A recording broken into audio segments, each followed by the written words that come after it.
సుఖములకు తాను స్థానమై ఉండడం కాదు, సమస్త సుఖములకు తాను స్థానమై ఉండి వాటిని పంపకం చేసేవాడెవరున్నాడో వాడికి శంభువు అని పేరు. ఈ ఈ సుఖము ఎంత గమ్మత్తుగా ఉంటుందో తెలుసా అండి లోకంలో. ఏమిటండి సుఖము అని మీరు అడగచ్చు నన్ను. ఈ బాహ్యంలో ప్రధానంగా ఎలా ఉంటుందంటే, బ్రహ్మాండములో ఉన్న సుఖములను పిండాండము అనుభవించడంగా ఉంటుంది. అంటే మీరేదో అయోమయంగా అన్నారు, ఆ మాట మాకు అర్థం కావట్లేదంటారు. బ్రహ్మాండంలో బయట ఒక యాపిల్ పండు ఉంది. ఆ యాపిల్ పండు యొక్క గొప్పతనం ఎప్పుడు తెలుస్తుంది? ఈ పిండాండం నాలుక మీద వేసుకుని యాపిల్ పండు రుచిని చూసి తిన్నప్పుడు కదండి. బ్రహ్మాండంలో గులాబీ పువ్వు ఉంది, దానికి గొప్ప సౌందర్యం ఉంది, అందం ఉంది. గులాబీ పువ్వు అందం మీకు ఎప్పుడు తెలుస్తుంది? మీకు కన్ను ఉన్నప్పుడు. అక్కడ కస్తూరి ఉంది, దాని సువాసన మీకు ఎప్పుడు తెలుస్తుంది? మీకు ముక్కు ఉన్నప్పుడు. మీ కొడుకొచ్చి మిమ్మల్ని కౌగిలించుకున్నాడు, పుత్రగాత్ర పరిష్వంగం యొక్క అందం ఆనందం మీకు ఎప్పుడు తెలుస్తుంది? మీకు స్పర్శ ఉన్నప్పుడు.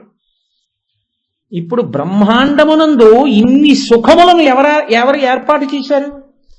ఈ పళ్ళు కాని, తోటలు కాని, పొలాలు కాని, జలపాతాలు కాని, పువ్వులు కాని, వీణానాదములు కాని, మృదంగములు కాని, చప్పుళ్ళు కాని, కోయిలలు కాని, పాటలు కాని, చిలకలు కాని, చెట్లు కాని, పర్వతాలు కాని, కొండలు కాని, నదులు కాని, ప్రవాహాలు కాని, ఇవన్నీ ఎవరు ఏర్పాటు చేశారు? మీరు పెట్టలేదు, నేను పెట్టలేదు, ఈశ్వరుడే ఏర్పాటు చేశాడు, ఆయనే సృష్టించాడు. ఇవన్నీ సృష్టించి మిమ్మల్ని సృష్టించాడు. మీకు ఒక్క 5 ఇవ్వడం మానేశాడు అనుకోండి. ఆయన కన్ను, ముక్కు, చెవి, నోరు, నాలుక 5 తీసేశాడు. కన్ను లేదు, లేదా కన్నుంది చూడదు, ముక్కుంది వాసన చెప్పదు, నాలుగుంది రుచి చెప్పదు, చర్మం ఉంది స్పర్శ చెప్పదు, చెవులున్నాయి వినడం తెలియదు. జాగ్రత్తగా ఆలోచించండి. ఇప్పుడు మీకు బ్రహ్మాండంలో ఉన్న సుఖాలతో మీకేమైనా పనుందా? గులాబీ పూలు ఉన్నాయి, మీరేమైనా చూస్తారా? జలపాతాలు ఉన్నాయి, మీకేమైనా పనికొస్తాయా? చూస్తారా మీరు? పెద్ద దేవాలయ గోపురం ఉంది, మీరేమైనా చూస్తారా?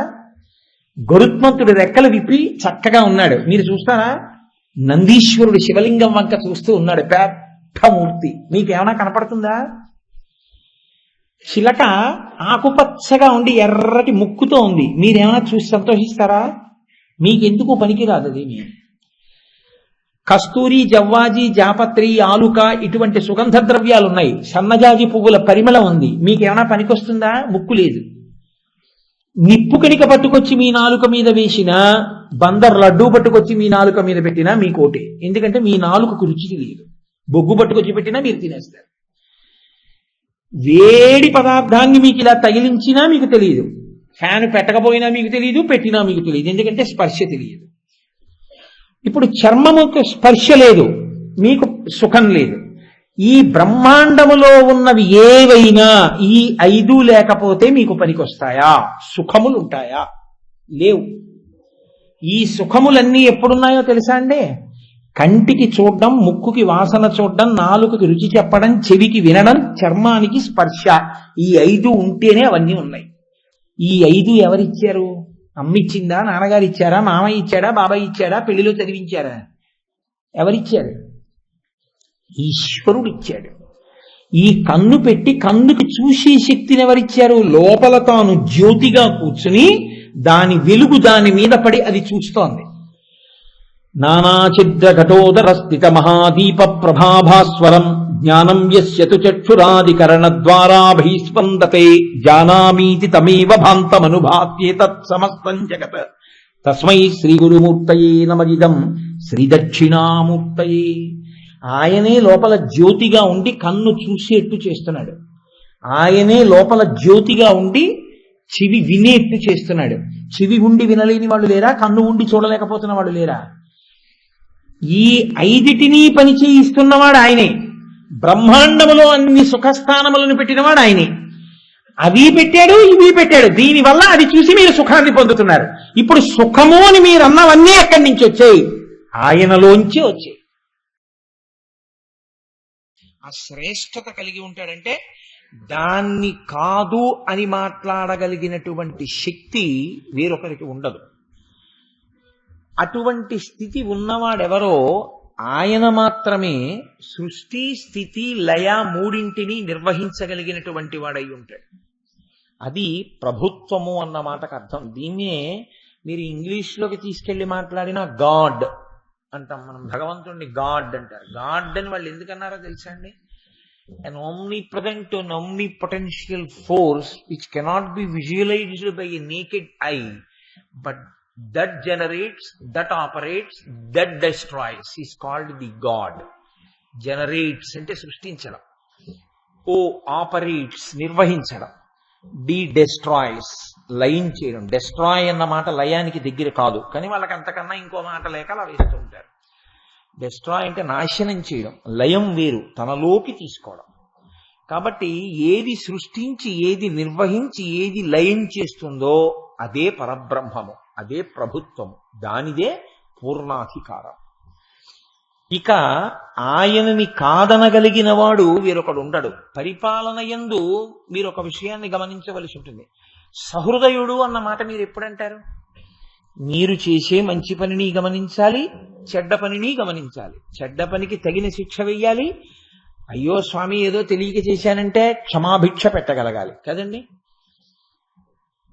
మామూలుగా ప్రభుత్వంలో మీరు ఒక విషయాన్ని ఆలోచించండి. నేను ప్రభుత్వాన్ని విమర్శ చేస్తున్నానని మీరు అనుకోకండి.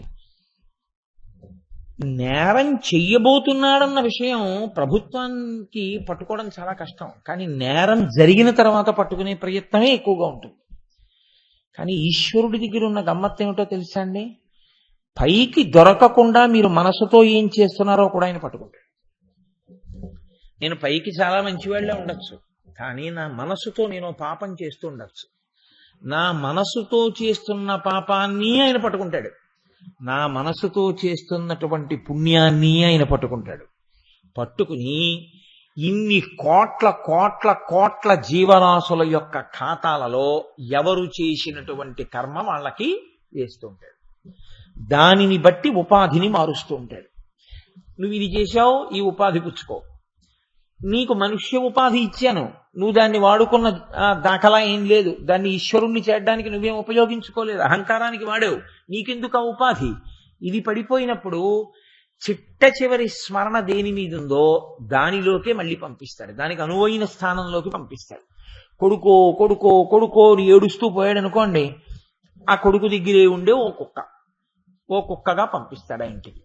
అంతకన్నా నువ్వు పట్టుకున్నది ఏం లేదుగా, చాలు కుక్కగా ఉన్నా మీ ఇంట్లోనే ఆ యజమాని దగ్గర కూర్చోవచ్చు. మీ ఆ అబ్బాయి తిని వదిలేసిన అన్నం నువ్వు తినచ్చు, మీ అబ్బాయి కుర్చీలో కూర్చుంటే నువ్వు కూర్చోవచ్చు, తోకోపచ్చు. మీ అబ్బాయి ఆఫీస్ నుంచి ఇంటికి రాగానే నువ్వు పరిగెత్తుకెళ్ళి 2 కాళ్ళు పైకెత్తి గుండెల మీదకి ఎక్కచ్చు. ఆ కోరిక తీరడానికి మనుష్య ఉపాధి ఎందుకు? మనుష్య ఉపాధి ఈశ్వరుణ్ణి చేరుకోవాలనే ప్రయత్నం ఉన్న వాళ్ళకి. దానికోసం ఇంకా చాలా మంది ఉన్నారు. అది నీకు అక్కర్లేదు. నీకు మనుష్య ఉపాధి ఇస్తే నువ్వు ఇంకొకలా వాడుకున్నావు, ఆఖరి స్మరణ దాని మీదేగా ఉండిపోయింది. అందుకు నీకు దానికి అనువైన ఉపాధిని ఇస్తాడు అని దానికి అనువైన ఉపాధిని ఇస్తాడు. ఈ స్మరణ ఆఖరణ దేని మీద ఉండిపోయిందో చూడగలిగినటువంటి ప్రజ్ఞ ఉన్నవాడు ఈశ్వరుడు వినా వేరొకరు ఉండరు. కట్టుకున్న భార్యకి, కడుపున పుట్టిన బిడ్డలకి కూడా తెలియదు దేని మీద మనసు నిలబడి వెళ్ళిపోతున్నాడో. మనసు ఎవరి మీద నిలబడి బయటికి వెళ్ళిపోతోందో పంచేంద్రియ శక్తుల్ని పట్టుకుని ఎవ్వరికీ తెలియదు. అందుకే ధూర్జటి గుండెలు బాదుకుని ఏడ్చాడు కాళహస్తీశ్వరుడి దగ్గరికి వెళ్ళి. ఆయన పట్టుకున్నాడు శాస్త్ర రహస్యాన్ని. పట్టుకోలేడు మహానుభావుడైన. దంతంబుల్ పడనప్పుడే తనువుయం దారూఢియున్నప్పుడే కాంతాసంఘము రోయనప్పుడే జరాక్రాంతంబు కానప్పుడే వింతల్ మేన చెవించునప్పుడే కురుల్ వెల్వెల్ల కానప్పుడే చింతింపన్వలమీ పదాంబుజములన్ శ్రీకాళహస్తీశ్వర అన్నాడు. ఒంట్లో ఓపికన్నన్నాళ్ళు నువ్వు ఇంకో దాన్ని పట్టుకుని ఓపిక తగ్గిపోయిన తర్వాత ఈశ్వరుణ్ణి పట్టుకుంటానంటే నీ మనస్సుకి అధ్యవసాయం ఇది. దానికి అలవాటు అయిపోయింది పట్టుకోవడం ఇంకో విషయాన్ని. ఇప్పుడు అది వృద్ధాప్యంలో పట్టుకుంటుందని నువ్వు అనుకుంటున్నావా? చాలా కష్టం. ఎవరో అదృష్టవంతులు అయితే అలా మారచ్చు. అంత్యమునందు అసలు నిలబడదు. ఆఖరణ అది వెళ్ళి వెళ్ళి వెళ్ళి వెళ్ళి మనస్సు దేని మీద బాగా అలవాటు పడిపోయిందో వాళ్ళ కోసమే వెంపర్లాడుతుంది. రాదు మళ్ళీ మనుష్య జన్మ, ఇవ్వడు ఈశ్వరుడు. అందుకే ఒక్క మనుష్య జన్మ దగ్గరికి వచ్చేటప్పటికొచ్చే పెద్ద పీచి ఏమిటో తెలుసా అండి? పునర్జన్మయందు ఈశ్వరునకు స్వాతంత్ర్యము లేదు. ఆయన వదిలిపెట్టేశాడు అక్కడ. నేను పుచ్చుకోను, గమనించి ప్రభుత్వాన్ని నడుపుతాను. నీకు మనుష్య శరీరం ఇచ్చాను, బుద్ధినిచ్చాను, నువ్వు దేన్ని ఎప్పుడూ పట్టుకుంటావో అదే నీకు చివర కూడా కనపడదు. అంతా బాగున్నప్పుడు ఈశ్వరుణ్ణి స్మరించడం కాదండి. అకస్మాత్తుగా నీకేదో ఉపద్రవం జరిగింది, అప్పుడు కూడా నువ్వు ఈశ్వరుణ్ణే స్మరించగలవా? అందుకు అలవాటు పడితే ప్రాణోత్క్రమణ సమయమునందు కూడా నీ బాధ ఈశ్వరుడికే చెప్తూ ఆయన మీద నిలబెడతావు. అందుకే అంత తేలికేం కాదు. ధృతి తప్పిన తరి అంటారు పోతన గారు. స్పృహ పోతుంటే మనసుని ఎక్కడ నిలబెడతావురా? అలవాటు లేదుగా నీకు. వెళ్ళి ఎక్కడో నిలబడుతుంది, భార్య మీదో బిడ్డల మీదో. ఉపాధి పోతుందంతే, పోయి హీనోపాధిలో వెళ్ళిపోతాడు. ఆయన ప్రభుత్వము అంటే అలా ఉంటుంది, అంత శ్రేష్టముగా ఉంటుంది. మనం లెక్కలు రాస్తే ఇన్ని తప్పులు రాస్తాం. వీడిది పట్టుకెళ్ళి వాడికి వేస్తాను, వాడిది పట్టుకెళ్ళి వీడికి వేస్తాను, నానా అల్లరి. ఆ ప్రావిడెంట్ ఫండ్ అకౌంట్ అన్నది చూడండి, ఎంతమంది ఇన్ని రకాల బాధలు పడిపోతుంటారో. ఎక్కడైనా అకౌంట్ అనేటప్పటికి అందులో తప్పు కూడా నీడలా ఉంటుంది. కానీ ఈశ్వరుడు యొక్క సమగ్రత యందు, ఆయన యొక్క నిర్వహణ యందు అటువంటి తప్పు అన్నది ఎన్నటికీ ఉండదు. ఆయన అంత జాగ్రత్తగా లెక్కలు కడుతూనే ఉంటాడు. ఆయన ప్రభుత్వము అన్న మాటకు అర్థం ఏమిటో తెలుసా అండి? ప్రభుత్వము అంటే అధికారము. ఆయన అధికారము ఎలా ఉంటుందంటే సృష్టియందు స్థితియందు లయయందు ఆయనే, వినా వేరొకడు ఉండడు. అందుకే శివుని యొక్క వైభవాన్ని చెప్పడం నటరాజు తత్వం చెప్తుంది. ఆ నటరాజుగా ఉన్నప్పుడు ఆయన నాట్యం చేస్తుంటే అలా చూస్తూ సంతోషపడిపోయే వాళ్ళు వ్యాఘ్రపాదుడు, పతంజలి. అందుకే ఇప్పటికీ మీకు వ్యాఘ్రపాదుణ్ణి, పతంజలిని, భృంగిని చూడాలి అంటే ఒకే ఒక్క చోట చూడడానికి అవకాశం ఉంది. కాంచీ పట్టణంలో కాంచీపురం వెడితే ఏకాంబరేశ్వరుడని మామిడి చెట్టు ఉంది. 4 వేదములు మామిడి చెట్టుగా వచ్చాయి. ఆ మామిడి చెట్టు కింద పార్వతీ పరమేశ్వరులు కూర్చుని ఉంటారు. అమ్మవారు పరమశివుడి వంక తిరిగి ఉంటుంది. పరమశివుడు అమ్మవారి వంక తిరిగి ఉండకుండా ఇలా మన వంక ఎవరు చూడ్డానికి వస్తారో వాళ్ళందరికీ నా ఆశీర్వచనం ఉంటుందని చూపిస్తుంటాడు. శివకేశవుల మధ్య అభేదం అంటే గొప్పతనం ఏమిటో తెలుసా అండి? ఆ స్థితిలో అక్కడ కంచిలో చూసేవాళ్ళు ఎవరో తెలుసా? పార్వతీ పరమేశ్వరుడు, వాళ్ళ మధ్యలో సుబ్రహ్మణ్యుడు. అమ్మవారి అన్నగారు నారాయణుడు మాత్రం ఎప్పుడూ వాళ్ళకి దూరంగా ఉండడం. ఇలా మీరు వంగి ఇలా గోడ మీదకి చూస్తే ఎదురుగుండా శ్రీ మహావిష్ణువు ఉంటారు. అసలు శివకేశవుల మధ్య ఉన్న అన్యోన్యత, ఆ అనుబంధం మీరు మహాభారతం చదివితే మీకు అర్థం అవుతుంది. ఆయన ఇవ్వాలంటే ఈయనకిస్తాడు, ఈయన ఇవ్వాలంటే ఆయనకిస్తాడు. ఒకటే, రెండుగా ఉండి ఎప్పుడు ఇచ్చిపుచ్చుకుంటూ ఉంటుంది. అసలు ఏ భేదం మీకు కనపడదు వాళ్ళిద్దరి మధ్య. ఒకటి రెండుగా, ఒక ప్రమిదలో 2 ఒత్తుల్లా వెలుగుతుంటారు వాళ్ళిద్దరు. రెండుగా ఉన్న ఒక్క జ్యోతిది కనుక అక్కడ కనపడతారు వ్యాఘ్రపాదుడు, పతంజలి.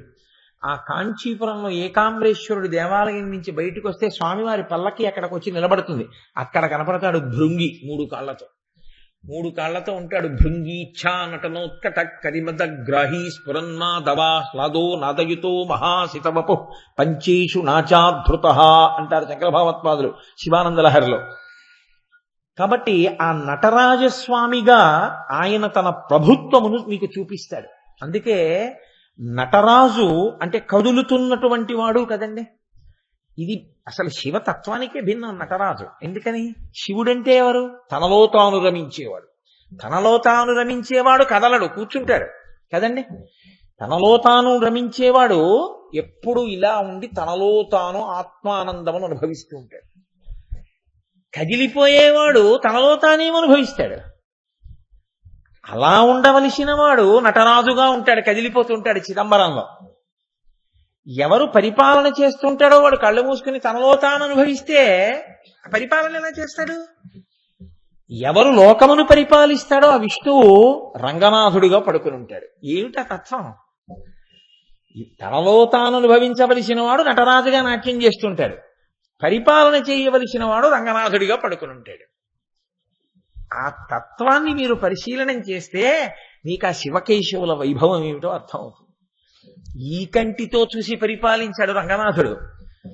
ఈ కన్ను మూసి లోపల మీ లోపలితనాన్ని కూడా పరిశీలిస్తూ పడుకుని ఉంటాడు. ఆయన పరిపాలన అలా ఉంటుంది. ఈయన నటరాజుగా ఉంటాడు. ఏమిటో తెలుసా అండి ఆ నాట్యం? ఒక చేతిలో అగ్నిహోత్రాన్ని పట్టుకుంటాడు, చిరునవ్వు నవ్వుతూ ఉంటాడు. సాధారణంగా అంత నాట్యం చేస్తున్నప్పుడు అంత చిరునవ్వు చాలా కష్టం. ఆ నటరాజస్వామి ఎంత గొప్ప చిరునవ్వో! మీరు అసలు వైభవాలన్నీ చూడాలంటే కాంచీపురంలోనే చూడాలి. కైలాసనాథుడి దేవాలయం పక్కన ఒక గది ఉంటుంది తలుపేసేసి. మీరు అర్చకుల్ని బ్రతిమాలితే వాళ్ళు తలుపు తీస్తారు. అక్కడ నీరాజనం ఇవ్వండి అని అడిగితే ఊర్ధ్వతాండవమూర్తి ఉంటారు అక్కడ. ఆయనకి నీరాజనం ఇస్తున్నప్పుడు ఇలా ప్రమిద పైకెత్తితే, హారతిలో నోటిదాకా పైకెత్తితే చిరునవ్వు నవ్వుతూ ఉంటాడు.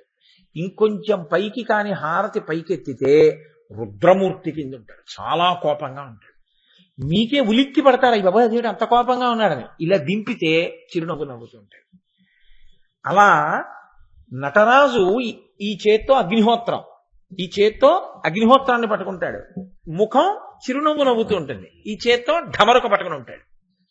ఏమిటి ఆ విలాసం అంటే, ఢమరుక శబ్దం, శబ్దం ఆకాశ గుణకం. సృష్టి ఢమరుక సూచిస్తుంది. ఈ సృష్టినంతటినీ కూడా నేనే చేశాను, ఈ సృష్టినంతటినీ నేనే తీసేసుకుంటాను. లయం అగ్నిహోత్రం, అగ్నిహోత్రం అన్నిటినీ బూది చేసేస్తుంది, తనలో కలిపేసుకుంటుంది. కాబట్టి అగ్ని లయం, ఢమరుక సృష్టి, మధ్యలో చిరునవ్వు స్థితి. కాబట్టి సృష్టికర్త, స్థితికర్త, ప్రళయకర్త మూడు నేనే. మూడైన నేను మూడుగా కనపడతాను, ముగ్గురిగా కనపడతాను. ముగ్గురిగా కనపడిన నేను మూడు కాదు, ఒక్కటే.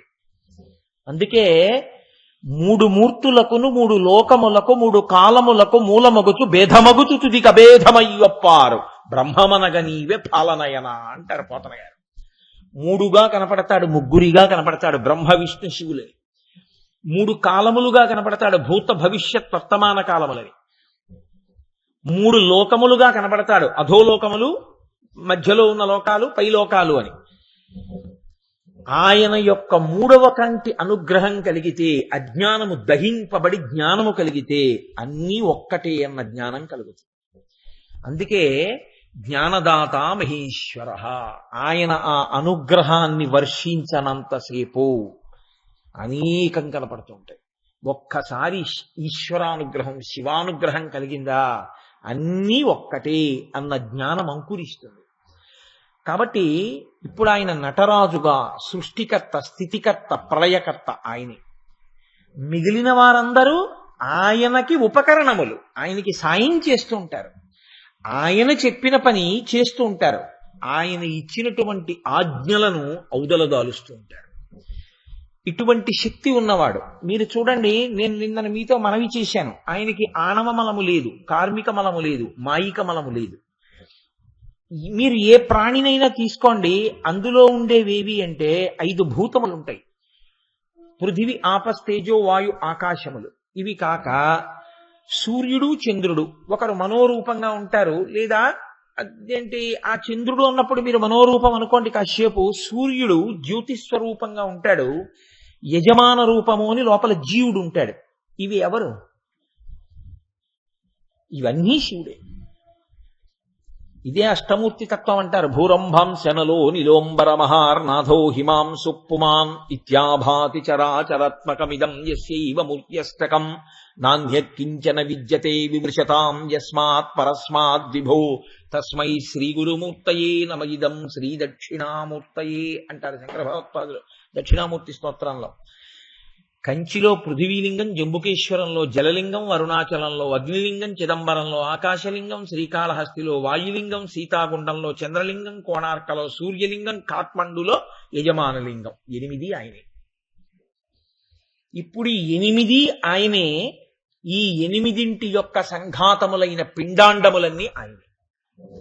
ఆయనే చేస్తాడు, ఆయనే ఉంచుతాడు, ఆయనే కలిపేస్తాడు. ఇది ఎంత గమ్మత్తుగా ఉంటుందో తెలుసా అండి?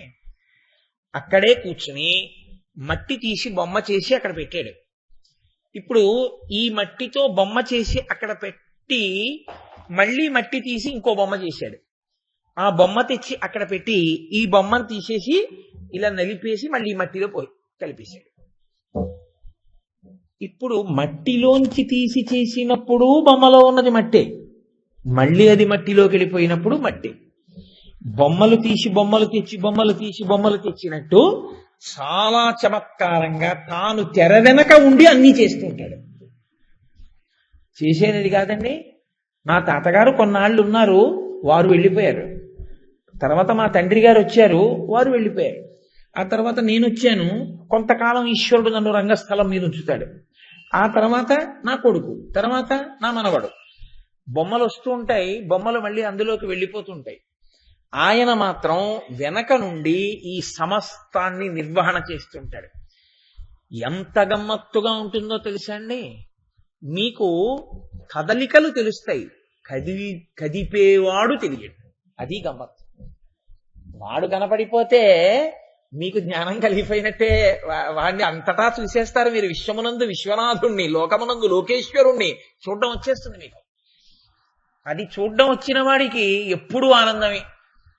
యోగరతో వా భోగం ఆయనే చూస్తుంటాడు, ఆయనే తానని తెలుసుకుంటాడు. అహం బ్రహ్మాస్మి. కాబట్టి ఆత్మకి చావు లేదు. పరమ తృప్తితో పరమ సంతోషంతో నిలబడిపోతాడు. ఈ కంటికి కనపడకుండా ఆయన వెనక ఉండి చేసేటటువంటి వాటిని బట్టి వాడిని చూడడం నేర్చుకుంటారు కొంతమంది. అది పరమభక్తి. ఈ పరమభక్తి ఎక్కడికి దారి తీస్తుందో తెలుసా అండి? జ్ఞానమనకే దారి తీస్తుంది. పుస్తకాలు చదువుకుంటే భక్తి వచ్చేస్తుందని మీరు అనుకోకండి. అందుకే భక్తి ఈశ్వరానుగ్రహము. భక్తి నేను భక్తిగా ఉంటానంటే రాదు, ఈశ్వరుడు అనుగ్రహిస్తే భక్తి కలుగుతుంది. మీరు చూడండి, నేను ఒక్కొక్కప్పుడు ఈ విషయాన్ని చెప్తూ ఉంటాను. జానపదులు ఉంటారు. జానపదులు వారికి ఏమీ పెద్ద గ్రంథ పరిచయం కానీ అక్షరాస్యత కానీ వారికి ఏమి ఉండదు. కానీ వాళ్ళు ఈశ్వరుడు ఎక్కడున్నాడో ఎలా ఉన్నాడో వాళ్ళు కొన్ని సాక్ష్యాలు చెప్తారు. ఎక్కడున్నాడయా ఈశ్వరుడు, ఏం చేస్తున్నాడయా మీరు అడిగారు అనుకోండి, ఇదిగోనయా ఇది లేకపోతే ఈశ్వరుడు ఉన్నాడని, ఇది ఇలా ఉండాలి అంటే ఈశ్వరుడు లేకుండా ఎలా ఉంటుంది అని ఆయన మీకు సాక్ష్యం చూపిస్తాడు. ఉన్నాడయా దేవుడున్నాడయా, కన్నులకు కనిపింపకున్నాడయా, కనిపింపకేమి చేస్తున్నాడయా. మిగిలిన వాళ్ళు అంటారు, ఉన్నాడు ఉన్నాడు అంటున్నావు కదా, దేవుడు ఏడైనా ఏం చేస్తున్నాడు?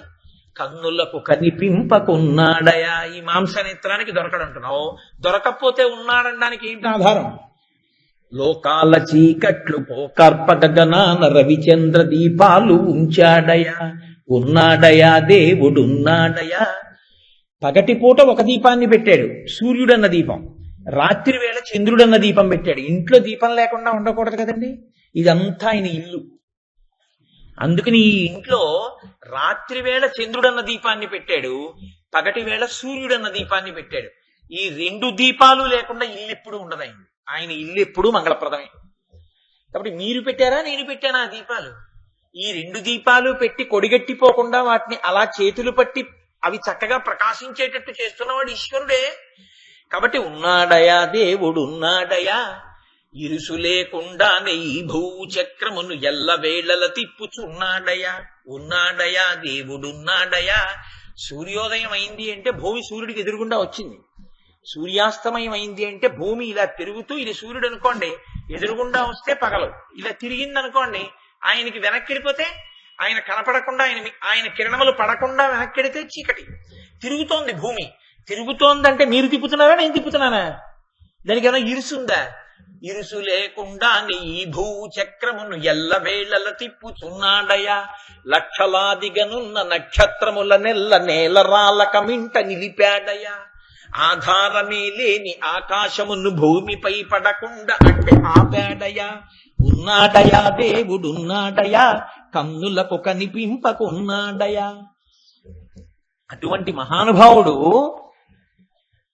పొంగి పొరలుచు వచ్చి భూమిపై పడకుండా కడలి రాయుడి కాళ్ళు కట్టాడయా.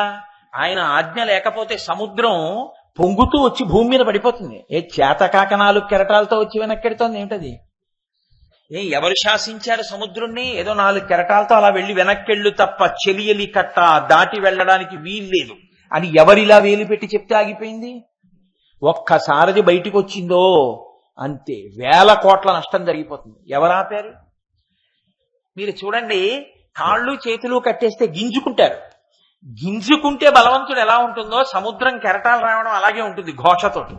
ఎంత గొప్ప దర్శనం చేశారో జానపదులు. పొంగి పొరలచు వచ్చి భూమిపై పడకుండా కడలి రాయుడి కాళ్ళు కట్టాడయా, జగతిలోనున్నట్టి జీవరాశులకెల్ల అన్నమిడి ఆదరించాడయా. తెర వెనక తానుండి తెర ముందు మన నుంచి తైతక్కలాడించుచున్నాడయా. ఇన్ని పనులున్నవాడెన్నటికో కనిపించునన్నమాట నమ్మకున్నారయ్యా. ఏమంటే కోటేశ్వరారు మీరు కనపట్టలేదేమిటి ఈ మధ్య అన్నారనుకోండి, ఏదో ఈ మధ్య చాలా పని ఒత్తిడిగా ఉంటుంది, అబ్బోహో పొద్దున్న అయ్యేటప్పటికి ఇంట్లో ఏదో అనుష్ఠానం వచ్చేవాళ్ళు వెళ్ళేవాళ్ళు, మధ్యలో ఆఫీసు, సాయంకాలం అయ్యేటప్పటికి మళ్ళీ ఉపన్యాసాలు, ఎక్కడికి వస్తాను, ఎక్కడికి రావట్లేదంట. చాలా పనులుంటే ఇంకోళ్ళకి కనపడడం కష్టం. ఏ పని లేదనుకోండి, అవతల వాడికి పనున్నా వెళ్ళేవాడు తలుపు కొడతాం కదా. కాబట్టి ఇన్ని పనులున్నవాడెన్నటికో కనిపించునన్నమాట నమ్మకున్నారయ్యా. ఇన్ని పనులున్నవాడు ఎలా కనపడతాడు? ఆయన పనులు ఆయన చేసుకుంటూ ఉంటాడు, లేకపోతే అన్నమేది జీవకోటికంతటికి. కాబట్టి మహానుభావుడయా, జీతభత్యము లేక గాలిలో సురుటీలు మన కొరకు తిప్పుచూ ఉన్నాడయా. గాలిని అలా కలుపుతున్నాడయా, ఇలా తోస్తుంటే గాలి అంతటా ప్రసరించి ఊపిరి అందుతోంది, సురుటీలు తిప్పుతున్నాడు. అలా తిప్పినందుకు మీరు నేనేమైనా జీతం ఇచ్చానేట ఆయనకి? గుళ్ళోకి ఇచ్చే అరటిపళ్ళు అని ఉంటాయి, ఇంతంత అరటిపళ్ళు, అవి పెట్టడం తప్ప ఈశ్వరుడికి ఎప్పుడన్నా మనం తింటే అరటిపండు కూడా మనం పెట్టాం. కాబట్టి అటువంటి వాడు ఈశ్వరుడు. ఆయన ప్రభుత్వం అంటే అలా ఉంటుంది. ఆయన శ్రేష్ఠుడు, ఆయన నిర్వహిస్తాడు. అందుకే ఆయన దేవతా సార్వభౌమ. అందుకే ఈశ్వరతత్వాన్ని ఎక్కడ చెప్పినా ఒక మాట చెప్తాడు. మిగిలిన దేవతల యొక్క కిరీటములలో పొదగబడినటువంటి మణుల యొక్క కాంతుల చేత ఆయన పాదములకు నీరాజనములు ఇవ్వబడుతుంటాయి. అంటే ఆయన నడిచి వస్తుంటే వీళ్ళందరూ సభలోని వాళ్ళు ఎంత వంగుతారంటే వాళ్ళ కిరీటములు ఆయన పాదములకు తగలకుండా ఆయన ముందు నడిచేటటువంటి పారిషదులు తప్పుకోండి తప్పుకోండి తప్పుకోండి అంటుంటారు. అయినా సరే ఆయన పాదములకు నమస్కరిద్దామని కిరీటాలు ఇలా ఉంచేస్తారు ఆయన పాదముల దగ్గర. ఉంచితే ఆయన మధ్యలో ఇలా నడుస్తూ ఉంటారు, ఆ పక్కలకి కిరీటాలు భూమికి తగిలేటట్టు వంగుతారు. వాటి కాంతులు ఆయన పాదముల మీద పడుతుండగా ఆయన నడుస్తూ ఉంటాడు. అలా నడిచేవాడెవడో వాణ్ణి సార్వభౌముడు అని పిలుస్తాడు. శివుడు సార్వభౌముడు. అందుకే శ్రీశైలే స్వర్ణశృంగే మణిగణరచితే కల్పవృక్షాళి శీతే స్ఫీతే సవర్ణ రత్న స్ఫురిత నవగృహే దివ్యపీఠే శుభార్హ్యే ఆసీన సోమచూడ సకరుణ నయన సంగన స్మేరవక్ర శంభుశ్రీ భ్రామరీష ప్రకటిత విభవో దేవతా సార్వభౌమ. ఆయనకి దేవతా సార్వభౌమ అని పేరు. ఆయన నడిచి వస్తూ ఉంటే దేవతలందరూ కూడా తమ కిరీటములు ఆయన పాదముల మీద వాటి కాంతులు పడేటట్టుగా వంగి నమస్కరిస్తారు. అటువంటి వాడు సార్వభౌముడైనటువంటి వాడికి ఒక లక్షణం ఉంటుంది. ఏమిటో తెలుసా అండి? ఆయన ప్రసన్నుడు కావడమే మీ కోరిక తీరడం. సార్వభౌముడు ప్రసన్నుడు అయ్యాడనుకోండి, ఏమి ఇవ్వడు మీకు. అయితే మీరు ఇక్కడ ఒక పెద్ద చమత్కారం గమనించాలి. సార్వభౌముడు ప్రసన్నుడైతే మీకు చాలా పెద్ద మర్యాద ఏమిటో తెలుసా అండి? ఆయన కన్నా పైన మిమ్మల్ని కూర్చోబెట్టడం కదండి. మీ కాళ్ళు ఆయన పట్టుకోవడం కాదని మీరు అనగలరా? ఆయన సార్వభౌముడు, ఆయన మీ కాళ్ళు పట్టుకున్నాడు అనుకోండి, అది ఎంత మర్యాద. ఆయన సార్వభౌముడు కాబట్టి ఆయన కన్నా పైకి ఎవరు కూర్చోరు ఇంకా. కానీ ఇప్పుడు ఆయన కింద కూర్చుని పైన కూర్చోబెడతాడు. ఎందుకు కూర్చోబెడతాడో తెలుసా అండి? ఆయన సహృదయం అది. నేను సార్వభౌముణ్ణి కాబట్టి ఎప్పుడూ కింద కూర్చోండి అనడం, నేను సార్వభౌముణ్ణి కాబట్టి అందరూ నా కాళ్లే పట్టుకోండి అనడం. ఎంత చిత్రంగా ఉంటుందో తెలుసా? ఈ సౌలభ్యానికి స్తోత్రం చేస్తారు ఈశ్వరుడు. లేకపోతే ఆయన సార్వభౌముడైతే మీరు ఎప్పుడు భయం భయంతో చేతులు కట్టుకుని ఉండాలి. మీకు చనువు ఎక్కడ ఉంటుందండి? మీకు చనువు ఏర్పడే అవకాశం ఉండదు. చనువు ఎప్పుడు ఉంటుంది? సహృదయత ఉన్నవాడైతే ఆ కిందకి దిగొస్తాడు. అల్లసాని పెద్దన గారు రాయలవారు వెళ్ళిపోయిన తర్వాత గుండెలు బాదుకుని ఇచ్చాడు. ఎదురైన చోతన మదకరీంద్రము డిగ్గి కేలూతనొసగి ఎక్కించుకొని మనుచరిత్రం బందుకొను వేళ పురమేగ పల్లకి తమకేల పట్టి ఎత్తే బిరుదైన కవి గండ పెండేరమునకీవె తగునని తానే పదమున తొడగే గోకట గ్రామాధ్యనేకాగ్రహారములడిగిన సీమలు అందునిచ్చే ఆంధ్ర కవితా పితామహ అల్లసాని పెద్దనామాత్య అని నన్ను పిలుచునట్టి కృష్ణరాయల తోడ దివికేగలేక బ్రతికియున్నాడ జీవచ్ఛవంబునగుచు అని చెప్పుకున్నాడు. రాయలవారు గొప్పవారు కాబట్టి వెళ్ళిపోయాడని నేను ఏడుస్తున్నానని చెప్పలేదు. ఎదురైన చోతన మదకరీంద్రము డిగ్గి కేలూతనొసగి ఎక్కించుకొనియే అంత గొప్పవాడైనా సాహితీ సమరంగర సర్వభౌముడు, లలిత కళాప్రియుడు, కవి పండిత పోషకుడు, విద్వత్కవి, మురురాయరగంట, జగనొబ్బగంట అని బిరుదులు సాధించినటువంటి వాడైనా ఆయన మదపుటేనుగు మీద ఎక్కి వెళ్ళిపోతుంటే, అల్లసాని పెద్దనగారు అలా వెళ్ళిపోతుంటే, ఓహో పెద్దనగారు ఎడుతున్నారని చెప్పి ఏనుగు మించి తాను కిందకి దిగి, పెద్దనగారు రండి అని 2 చేతులు పట్టుకుని తన చెయ్యి ఇచ్చి ఏనుగు మీద కూర్చోపెట్టుకుని పురవీధుల్లో తీసుకెళ్ళాడు. ఇది రాయలవారి గొప్పతనం. నా దగ్గర 4 గ్రామాలు పుచ్చుకుని పద్యాలు చెప్తేనే సంతోషించి ఇచ్చేటటువంటి ధనాన్ని పుచ్చుకుని బతికే బ్రాహ్మణుడు, ఈయనకి నేను గౌరవం ఏమిటి అనలేదు.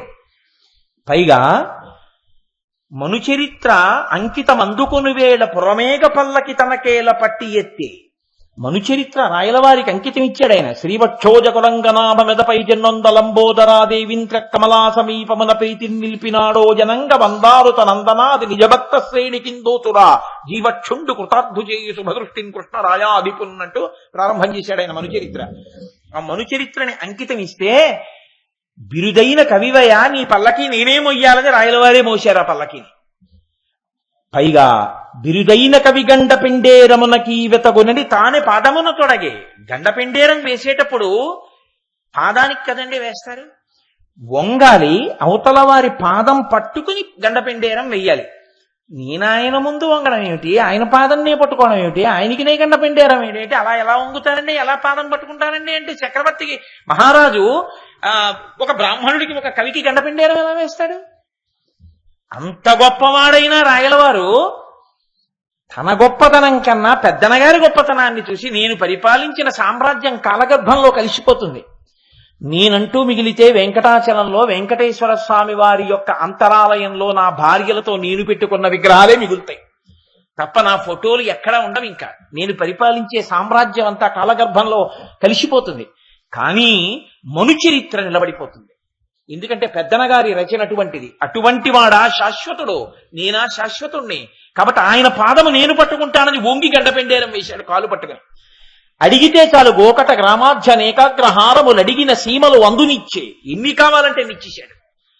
అటువంటి రాయలతో నేను కూడా వెళ్ళిపోకుండా స్వర్గానికి జీవోత్సవంలా బతికున్నానని ఏడిచాడు అల్లసాని పెద్దనగారు.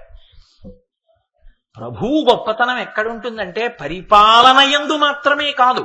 పరిపాలన అన్న మాట మీరు చెప్పుకుంటూ పెడితే రాజుగారికి అవి ఉన్నాయి, రాజుగారికి ఇవి ఉన్నాయి అంటూ చెప్పుకుంటూ పెడితే దానికి అంతే ఉండదు. సార్వభౌముడు అన్నాక అన్నీ ఉంటాయి. కానీ ఉండవలసిన లక్షణం ఏమిటో తెలుసా అండి? ఈ అందుబాటు, ఈ లొంగుబాటు. ఇప్పుడు ఆయనొచ్చి పాదం పట్టుకుంటే అది ఎంత గొప్ప విశేషం. ఆయనే భక్తులకు అంతగా లొంగిపోయాడు, భక్తులకి వశుడైపోయాడు. ఎంత వశుడైపోయాడో తెలుసా అండి? ఆయన ప్రసన్న హృదయం అది. ఆయన అంతటి పరిపాలకుడై, అంతటి నటరాజై, అంతటి జగన్ నిర్మాణ దక్షుడై, సృష్టికర్తయై, స్థితికర్తయై, ప్రళయకర్తయై, తనకొక ఎంగిలి మాంసం ముక్క పెట్టిన వాడి భక్తికి ప్రీతి చెంది దాను భూమి మీదుండి పక్కనున్న కొండ మీద కన్నప్పని కూర్చోబెట్టాడు శ్రీకాళహస్తిలో. సార్వభౌముడా పైన కూర్చోవలసింది, ఒక బోయవాడు, ఒక కిరాతుడా పైన కూర్చోవలసింది. ఇది కదా శంకరాచార్యులు వారు చూసి గుండెలు బాధేసుకున్నారు.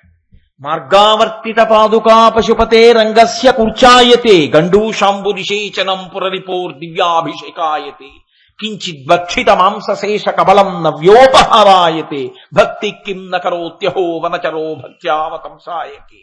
ఒక ఎంగిలి మాంసం ముక్కకి నోట్లో పట్టుకొచ్చి ఉమిషినటువంటి నీళ్లకి అభిషేకంగాను స్వీకరించి చెప్పుతో నిర్మాల్యం తీస్తే కూర్చెతో తీసినట్టుగా ఫలితాన్ని వేసి అనుగ్రహించవా? ఏమీ తెలియనటువంటి వాడు ప్రేమతో చేసినా సరే ఈశ్వరుడు ఎంత లొంగిపోతాడో చూపించాడు అందులో ఆయన. ఇది లేదు అనుకోండి, ఆయన పరిపాలకుడు అయితే మీకు వచ్చేది ఏమీ లేదు అని మీరు గుర్తుపెట్టుకోవాలి. ఆయన సార్వభౌముడు, ఆయన పరిపాలకుడు, ఆయన మహారాజు, ఎంతో సంపాదించాడు. బంగారు కణికల మధ్య బతికాడు, హంసతూలికా తల్పాల మీద పడుకున్నాడు, రాజనాల బియ్యంతో అన్నం తిన్నాడు. మీకేమైనా ఒరిగిందా? మీరెప్పుడు ఆయన్ని చూడలేదు. ఆయన బయటికి రాడు. కారే రాజులు రాజ్యములు గెలువరే గర్వోన్నతిం పొందరే వారేరీ సిరి మూట కట్టుకొని పోవంజాలిరే భూమిపై పేరైనన్ కలదే శిబి ప్రముఖులను ప్రీతిని యశక్కాములై ఈరే కోర్కెలు వరలంతలపరే ఈ కాలమున్ భార్గవ అంటారు పోతన గారు భాగవతంలో. ఎంతమంది రాజులు వచ్చారో, ఎంతమంది వెళ్ళిపోయారో, ఎవరు భూమి మీద శాశ్వతంగా ఉండిపోయారు, ఎవరి పేరు ఉండిపోయి. అది కాదు, ఆయన మహేశ్వరుడైతే మీకొచ్చే గొప్ప ఏమిటో మీరు చూసుకోవాలి. అప్పుడు మీకు భక్తి పాదుకుంటుంది. జగన్ ఆయన్ని స్తోత్రం చేసి ఆయన సార్వభౌముడండి, ఆయన సృష్టికర్త అండి, ఆయన స్థితికర్త అండి, ఆయన ప్రళయకర్త అండి, ఆయన తమీశ్వరాణం పరమం మహేశ్వరం తం దేవతానాం పరమంచ దైవతం, ఆయన దైవములకు దైవము దేవతలకు అధిపతి, ఆయన ఈశ్వరులకు ఈశ్వరుడు అని నేను ఓహో చెప్పేశాను అనుకోండి అరగంట. వాట్ ఇఫ్ అని మీరు అడిగారు అనుకోండి, అయితే ఏమిటి కాదు. ఎంతటి సార్వభౌముడో అంతటి సహృదయుడు. నీవు ఎన్ని పాపములు చేసి ఉన్నావన్నది కాదు, ఇన్ని పాపములు నా వద్ద ఉన్నాయి అని తెలుసుకుని ఆయన దగ్గర నువ్వు పడిపోవడం నీకు ఇప్పుడైనా అలవాటైతే, ఎంత పెద్ద దూది కొండైతే మాత్రమేమండి కాల్చడానికి నిప్పు రవ్వ చాలదా? ఒక్కసారి మీరు త్రికరణ శుద్ధిగా ఆయన ముందు పడిపోతే చాలు, మీ పాపములు కాల్చడానికి ఆయన ఉదారుడై సిద్ధంగా ఉన్నాడు. కాదు, నిత్తి మీద పెట్టుకోవడానికి సిద్ధంగా ఉన్నాడు. శంకరాచార్యులు వారు శివానంద లహరిలో దెప్పి పొడిచారు. సరే, ఇప్పుడు మళ్ళీ నేను శివానంద లహరిలోకి వెళితే అవన్నీ బయటికి వచ్చే పనులా? కాబట్టి పరమశివుడు అంటే ఎంతటి పరిపాలకుడో, ఎంతటి ప్రభుత్వం ఉన్నవాడో, ఎంత శ్రేష్టమైన పరిపాలకుడో అంతటి ఉదారుడు. ఈ ఔదార్యాన్ని అందుకోగలిగిన జన్మ ఏదో తెలుసా అండి? మనుష్య జన్మ ఒక్కటే. ఎందుకో తెలుసా? మిగిలిన ప్రాణులున్నాయి, వాటికి నేను శివాష్టోత్తర శతనామ స్తోత్ర వ్యాఖ్యానం చేస్తే మాత్రం తెలుసుకునేటటువంటి భాగ్యం ఉందా? అర్థం చేసుకుని వచ్చి నమస్కరించగలిగినటువంటి యోగ్యత ఉందా? ఉపాధికి రెండూ లేవు. శివ శివ అనలేవు అవి. కానీ వినగలిగినటువంటి అదృష్టం, ఓహో మనం ఆయన ముందు పడిపోతే చాలని, మళ్ళీ నేను ఈ తప్పు చెయ్యనని త్రికరణ శుద్ధిగా చెప్పి పడిపోతే మీ పాపరాశిని ధ్వంసం చేయడానికి ఈశ్వరుడు సిద్ధంగా ఉన్న సహృదయుడు. ఆయన పరిపాలనకున్న గొప్పతనం అదిని మీరు తెలుసుకోగలిగారనుకోండి, ఉత్తర క్షణంలో మహేశ్వర నామాన్ని వినడం వల్ల మీకు ప్రయోజనం కలుగుతుంది. అది మీకు అవగతం కానప్పుడు ఆయన మహేశ్వరుడైతే మీకేం కలిసి వచ్చింది నాకు చెప్పండి? మీకు కలిసి వచ్చేది ఏం లేదు. మీరు పరమభక్తితో అడిగితే వాణ్ణి అడుగుతాను. నేను అడుక్కుంటే ప్రతి వాళ్ళ ముందు నేను అడుక్కోవలసిన అవసరం నాకు లేదు. ఎవడు సార్వభౌముడో వాడి ముందు అడుక్కుంటాను. పెడితే వాడు పెట్టాలి, నాకు అడుగు నిండాలి. ఇస్తే వాడివ్వాలి ఏది ఇచ్చినా అని మీరు వాడి ముందు నిలబడ్డం మీకు అలవాటైందనుకోండి, వాడు ఏమివ్వడని మీరు అనుకుంటున్నారు? అప్పుడు ఆయన యొక్క ప్రభుత్వానికి అర్థం ఉంది కదండి. ఆయనకి ప్రభుత్వము అన్న మాటకు అర్థం ఎప్పుడు? నేను దీనుణ్ణి అని మీరు వెళ్ళి నిలబడితే ఇవ్వకుండా ఆయన దాచుకున్నాడు అనుకోండి, ఇప్పుడు ఆయన సహృదయత ఎక్కడుంది? శంకరాచార్యులు వారు ఇదే మాట అంటారు అమ్మవారితో. అమ్మా నీకు అదృష్టం కలిసి వచ్చిందమ్మా అన్నారు. ఏమిటి శంకరా అన్నారు ఆవిడ. అమ్మా ఎవరినన్నా రక్షిద్దామని నువ్వు చూస్తున్నావు, ఎందుకని? ఆనమ్రేషు జనేషు పూర్ణ కరుణ వైదగ్ధ్యముత్తాలయ మూకశంకరులు అంటారు అందులో మూక పంచజతిలో. నీకెందుకమ్మా, నీ దగ్గర బోలెడంత అనుగ్రహం ఉంది. మీ ఆయనకి ఇద్దామంటే అక్కర్లేదు, ఆయనే సార్వభౌముడు. పోనీ పెద్ద అబ్బాయికి ఇద్దామంటే గణపతి లోకాల నుండి రక్షించేవాడు. సుబ్రహ్మణ్యుడికి ఇద్దామంటే మహాజ్ఞాని. ఇంకా నీకు నీ భర్త గురించి ఆలోచించాలా, పిల్లల గురించి ఆలోచించాలా? ఎవడికిద్దాం మరి మన దగ్గర ఉన్న అనుగ్రహం అంతా? అంటే నేను ఉన్నానమ్మోయ్ ఆనమ్రేషు జనేషు, ఏమీ లేక తప్పులు చేసిన వాడిని ఉన్నాను నేను, ఇదిగో ఇలా నించున్నాను. పూర్ణ కరుణ వైదగ్ధ్యముత్తాలయ, ఇప్పుడు నువ్వు ఇంకా పూర్ణ కారుణ్యం నా మీద వర్షించాయి. ఇచ్చేశానన్న తృప్తి నీకు, పుచ్చుకుని దరిద్రం తీరిపోవడానికి నేను కలిశాం కదా, ఇంకేమిటి భాగ్యం నీకు పండింది లేపంట అన్నారు. అంటే చమత్కారం, అది స్వతంత్రత. భక్తుడు ఈశ్వరుడి దగ్గరికి వెళ్ళి అలా అడగగలగాలి. అలా అడగలేకపోయాడు అనుకోండి, ఎప్పుడు ఇలా చేతులు కట్టుకుని అయ్యి బాబోయ్ అయ్యి బాబోయ్ అయ్యి బాబోయ్ అన్నాడు అనుకోండి, జీవితం అలాగే ఉంటుంది అంతే. ఇంకెప్పటికీ మీకు స్వాతంత్ర్యం. త్యాగరాజస్వామి కీర్తన చేశారు, ఎన్నాళ్ళు వడ్డిస్తావు? నువ్వు వడ్డించడం రాముడు తినడమే కానీ మేము చూడమా? అందుకనమ్మా నువ్వు వండితేనే తింటాడంటావా? వండి అక్కడ పెట్టు, నేను వడ్డిస్తాను. రాముడు ఒక్కడో తినడుగా, లక్ష్మణుడితో కలిసి కానీ తినడు. రామలక్ష్మణులు కలిసి తింటుంటే భరత శత్రుఘ్నులు రాకుండా ఉండరుగా. వీళ్ళు నలుగురు తింటూ హనుమను వదిలేస్తారా? హనుమ కూడా వస్తారుగా. అమ్మా నువ్వు వండిన పాయసం వీళ్ళ పాత్రలు అన్నిటిలో వేసి లక్ష్మణుడు తిని, అన్నయ్య ఇన్నిసార్లు తిన్నా వదిన చేతి పాయసం సుమా అని వాళ్ళందరూ మురిసిపోతుంటే రామచంద్రమూర్తి తన నల్లటి చేత్తో తెల్లటి పాయసాన్ని ఇలా పుచ్చుకుంటుంటే, అమ్మా నేను ఇంకొంచెం వేసుకోండి అని నేను వెయ్యొద్దు, నువ్వు పక్కన నిలబడి అన్ని తయారు చేసేసి నేను వడ్డించుకుంటానన్నారు. అలా అడగచ్చా అండి అన్నారు అనుకోండి, ఇంకా మీకెప్పుడు స్వాతంత్ర్యం? భక్తుడికి భగవంతుడి దగ్గర స్వాతంత్ర్యం ఎందుకు ఏర్పడుతుందో తెలుసండి? ఆయన యొక్క ప్రసన్నతని మీరు అర్థం చేసుకుంటే మీరు సౌలభ్యంతో వెళ్ళి ఈశ్వరాన్ని నీ తప్పు చేశాను, ఇంకెప్పుడు చేయను, నన్ను మన్నించు అని చెప్పగలరు. ఏమండో చంపేస్తారని చెప్పాడంటే అన్నారు అనుకోండి, ఇంకెప్పుడు చెప్తారా సోదరు చెప్పండి?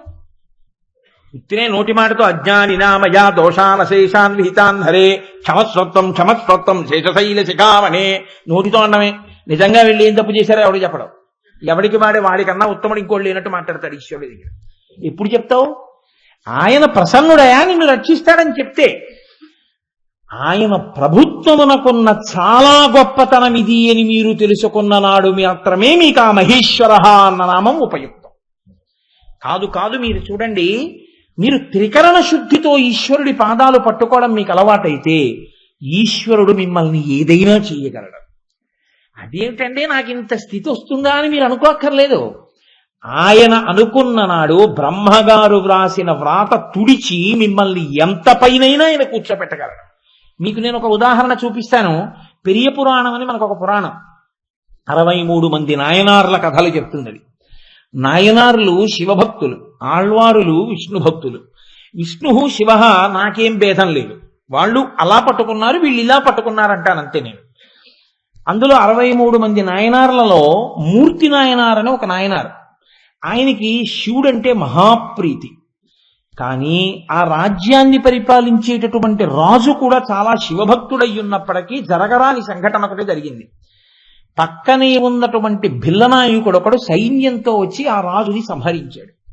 ఆయన పాషండ మతస్థుడు, ఆయనకి శివారాధన అంగీకరించాడు. కాబట్టి ఆయన శివలింగాన్ని ఆరాధన చేయనిచ్చేవాడు కాదు. సరికదా, ఈ ఊళ్ళో శివుడికి పూజ చేసేవాళ్ళు ఎవరు అని పేర్లు అడిగి తీసుకున్నాడు. మొట్టమొదటి పేరు మూర్తినైనారిది. ఈయన ఎక్కువగా శివుణ్ణి దేంతో ఆరాధిస్తాడు అని అడిగాడు. చందనపు చెక్కలు తీసుకెళ్లి అరగదీసి చందనాన్ని అలదుతూ ఉంటాడు ఎక్కువగా. ఆయన ఏం చేశాడు, అసలు ఎవ్వరూ ఎక్కడా చందనపు చెక్క అమ్మడానికి వీల్లేదు, కొట్లన్నీ మూసేయండి అన్నాడు. చందనం లేదు. ఈయనకి చందనం ఇవ్వకపోతే ఉండలేడు ఈయన ఈశ్వరుడికి. ఈయన పూజ గదిలోకి వచ్చి శివలింగాన్ని చూసి ఏడిచాడు, ఈశ్వరా నువ్వు పరిపాలకుడవు, కానీ వీడు నేను పరిపాలకుండా అంటున్నాడు, నీకు చందనం ఇవ్వద్దంటున్నాడు. నీకు చందనం ఇవ్వకుండా నేను ఉండలేను. వాడు చందనపు చెక్క దొరకకుండా చేశాడేమో, నువ్వు నా ఒంట్లో కొన్ని చందనపు చెక్కలు పెట్టావు, నా ఎముకలన్నీ చందనపు చెక్కలే.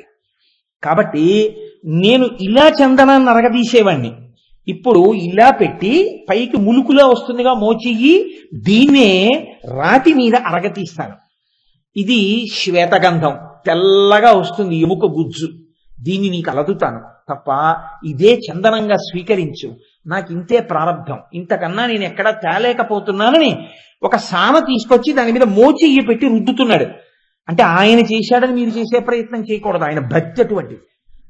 ఎందుకంటే జనంలో ఇటువంటి మౌఢ్యం కూడా ఉంటుంటుంది, చెప్పకపోతే ప్రమాదం.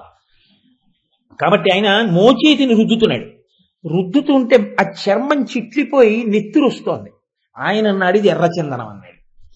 ఎముక అరిగి గుజ్జు బయటికి వస్తోంది. శివుడు చూడలేకపోయాడు. ఇది ప్రభుత్వం అన్న మాటకు అర్థం. నేను చూడలేకపోయానంటే అన్నాడు అనుకోండి, వాడు చాలా మెత్తటి గుండె కలవాడని అర్థం. ఆ చెయ్యిని నేనిచ్చిన ఎముకలేగా, ఏమవుతుంది ఇంతపాటు అరగదీస్తే అన్నాడు అనుకోండి, కఠినుడు పరిపాలకుడు. ఆయన గభాలను పరిగెత్తుకొచ్చి శంకరుడు కౌగిలించుకున్నాడు. మూర్తి మూర్తి ఎంత పని చేస్తున్నావు, మోచేతిని అరగదీసేస్తున్నావా, ఇదిగో నేను ఇస్తున్నాను చందన కాష్టం, ఇది అరగదీసి నాకు కలదు, అలా అరగదీకు నేను చూడలేనన్నాడు. ఎవరు? శివుడు మూర్తినాయనారిని.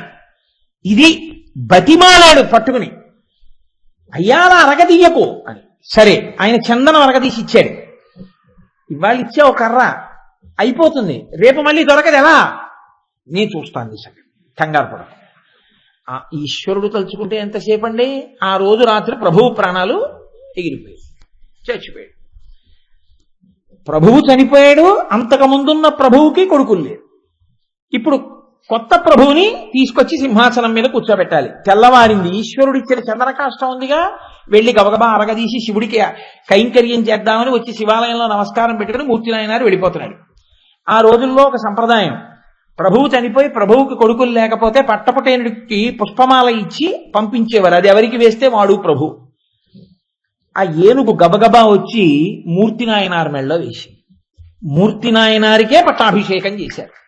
ఆయన అన్నాడు, నాకు మామూలు పట్టాభిషేకం వద్దు, నాలా ఇంకా శివార్చన చేసేవాళ్లు ఇబ్బంది పడకుండా ఉండాలని నన్ను తీసుకెళ్లి ప్రభుత్వం ఇచ్చాడు శివుడు. కాబట్టి నాకు భస్మతో అభిషేకం చెయ్యండి, రుద్రాక్షల కిరీటం కట్టండి, నాకు జటాజూటం కట్టుకుంటాను, నన్ను శివాలయంలోకి తీసుకెళ్లి అక్కడ కూర్చోబెట్టి పట్టాభిషేకం చేయండి అన్నాడు. ఆయన నాయనారయ్యాడు 63 మంది నాయనార్లలో. ఇప్పుడు చెప్పండి, చందనపు చెక్క అడిగిన వాడికి సామ్రాజ్యమే ఇచ్చాడు. ఇది పరిపాలన. ఆయన ఎంత సహృదయుడంటే, ఇంకా ఇది ఐశ్వర్యం ఇచ్చిన సంఘటన. ఐశ్వర్యం ఇవ్వడం కాదు, సాధారణంగా మోక్షం పొందడానికి ఏకైక మార్గం జ్ఞానము. జ్ఞానము కలగడానికి హేతువు భక్తితో కూడిన కర్మాచరణము లేదా శరణాగతి, రెండూ కలిపి ఒక చోటికి చేరుతాయి. జ్ఞానము వలన మోక్షం వస్తుంది. ఈ జ్ఞానము కలగడానికి అవకాశం ఉన్న ఉపాధి కేవలము మనుష్య ఉపాధి. కాబట్టి మోక్షమును పొందడానికి అర్హమేది? నర ఉపాధి మాత్రమే. కానీ పిచ్చి ప్రేమతో సేవించిన వాటికి పునర్జన్మ ఇచ్చి, మనుష్య జన్మ ఇచ్చి, పాండిత్యం ఇచ్చి, భక్తినిచ్చి, కర్మాచరణం చేయించి, జ్ఞానం ఇచ్చి మోక్షం ఇవ్వలేదు ఈశ్వరుడు. ఇంత భక్తితో ఉంటే, ఇంత నీచమైన ఉపాధిలో ఉండి కూడా ఇంత భక్తితో ఉంటే, ఇంకా మళ్ళీ వీటికి మనుష్య జన్మ ఇచ్చి, భక్తితో కర్మాచరణం చేయించి, జ్ఞానం ఇచ్చి మోక్షం ఇవ్వడం ఏమిట్రా, వీటిని నాలో కలిపేసుకుంటానన్నాడంతే. మోక్షమే ఇచ్చేశాడు. అందుకు కదా ధూర్జటి గుండెలు బాదుకున్నాడు. అది శివతత్వం ఎరిగినటువంటి వాడి యొక్క పరమశం ఒకలా ఉంటుంది. రాత్రి కప్పు కాఫీ తాగి శివుడి మీద పద్యాలు రాద్దాం అనుకున్న వాడి కవిత్వం ఓలా ఉంటుంది. అందుకే ధూర్జటి అన్నాడు, ఏ వేదంబు పఠించలూత భుజగం వేశాస్త్రములు సూచతాని విద్యాభ్యాసమనర్చ కరి చించే మంత్రమూహించే బోధావిర్భావ నిదానముల్ చదువులయ్యా కాదు నీ పాద సంసేవాసక్తియ కాక జంతుతకిన్ శ్రీకాళహస్తీశ్వర. ఈశ్వర, ఏ ఉపాధి అయితే ఏమిటా? ఏ వేదంబు పఠించలూత భుజగంబే శాస్త్రములు చూచే. ఏ విద్య నేర్చుకుంది ఏనుగు? ఏ వేదం చదువుకుంది సాలెపురుగు? లేకపోతే ఆ పాము ఏం నేర్చుకుంది? వాటికి వచ్చింది ఏమిటి? వాటికి ఏది విలువైనదున్నదో దాన్ని ఈశ్వరుడికి సమర్పించి, మనం లోకంలో పనికి మాలిందేదో అది ఈశ్వరుడికి ఇస్తాం. ఎందుకంటే అమ్మో ఇంత మంచిది ఇచ్చేయడమే అంటాం మనం, అది మన సొత్తే అయినట్టు. ఈశ్వరార్పణం చేసి అనుభవించడం అలవాటైన వాడికి హెత్సవేత ఉంటుంది. ఈశ్వరార్పణం చెయ్యకుండా తినడం అలవాటైనటువంటి వాడికి తీసివేత ఉంటుంది. కాబట్టి మీరు ఇవ్వడం అంటూ రావాలి, కానీ ఈశ్వరుడికి ఆయనేం పుచ్చుకోడు. పొంగిపోయి 10 రెట్లు 100 రెట్లు 1000 రెట్లు ఇచ్చేస్తుంటాడు. అందుకే మీరు చూడండి, ఆయన ఒక ఏనుక్కి, ఒక సాలెపురుక్కి, ఒక పావుకి మోక్షమే ఇచ్చేశాడు. శ్రీకాళహస్తి మీరు తెలుగులో మార్చండి ఊరి పేరు. అసలు ఉన్నది మనం తెలుగు గడ్డ కదండి, తెలుగులో చెప్పండి దాని పేరు. ఏ ఊరు వెళుతున్నారండి తెలుగులో చెప్పండి అన్నాను అనుకోండి, సాలెపురుగు పాము ఏనుగు వెళ్తున్నానంటే చెప్పాలి. శ్రీకాళహస్తి అంటే సాలెపురుగు పాము ఏనుగు అంతే. దాన్ని ఏదో సంస్కృతంలో అన్నాం కాబట్టి శ్రీకాళహస్తి అని వినపడుతోంది దాని పేరు. అంటే ఆ ఉపాధులు విషముతో కూడుకున్నటువంటివి రెండు. మందమైనది ఒకటి ఏనుగు.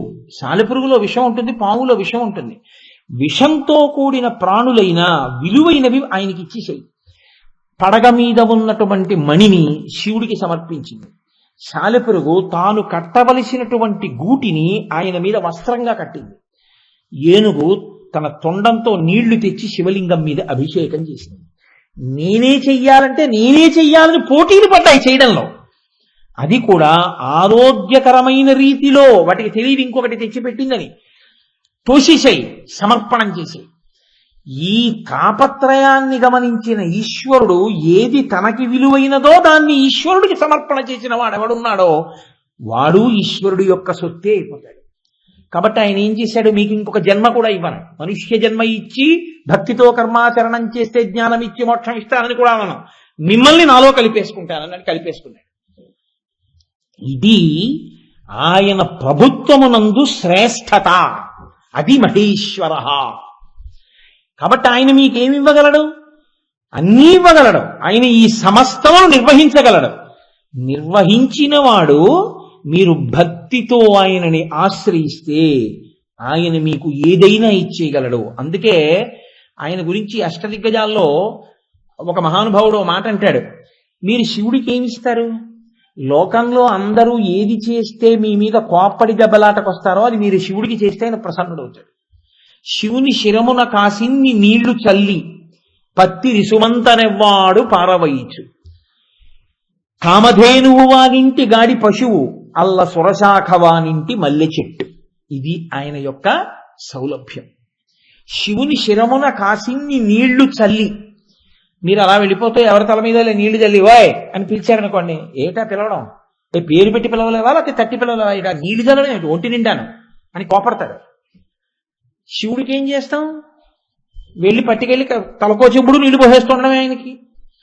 శివుని శిరమున పోని అభిషేకం అని చెప్పి సమంత్రకంగా నీళ్లు పోయడం కూడా కాదు. మీరు చూడండి, నీళ్ళిచ్చినవాడు ఆయన, అభిషేకం చేయమన్నవాడు ఆయన. వీడు చెంబుతో ధారగా కూడా పోయాడు, ఉద్ధరిణితో పోస్తుంటాడు. అదే అభిషేకం. అలా చేయమని ఉందే ఎక్కడైనా? ఉద్ధరిణితోట అభిషేకాలు చేయడం ఈడ్చేయద్దు అండి.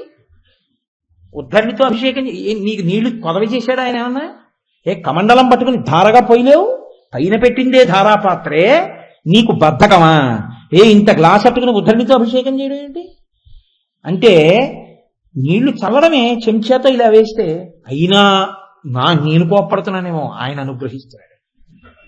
శివుని శిరమున కాశిన్ని నీళ్లు చల్లి నువ్వు పువ్వులు పట్టావా అని ఆయన అడగలేదు. పత్తిరి సుమంతనెవ్వాడు పారవయిచు, మారేడు దళాలు విసిరేయడమే. అయ్య బాబోయ్, కార్తీక మాసం లక్ష బిల్వార్చనలు చేస్తారు. ఒకసారి గుళ్ళోకి వెళ్ళి చూడండి ఎంత భక్తిగా ఉంటాయో.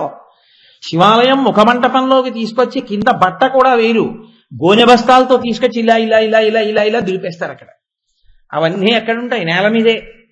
అసలు ఆ నేల పృథివీలింగం అక్కడే అయిపోయి.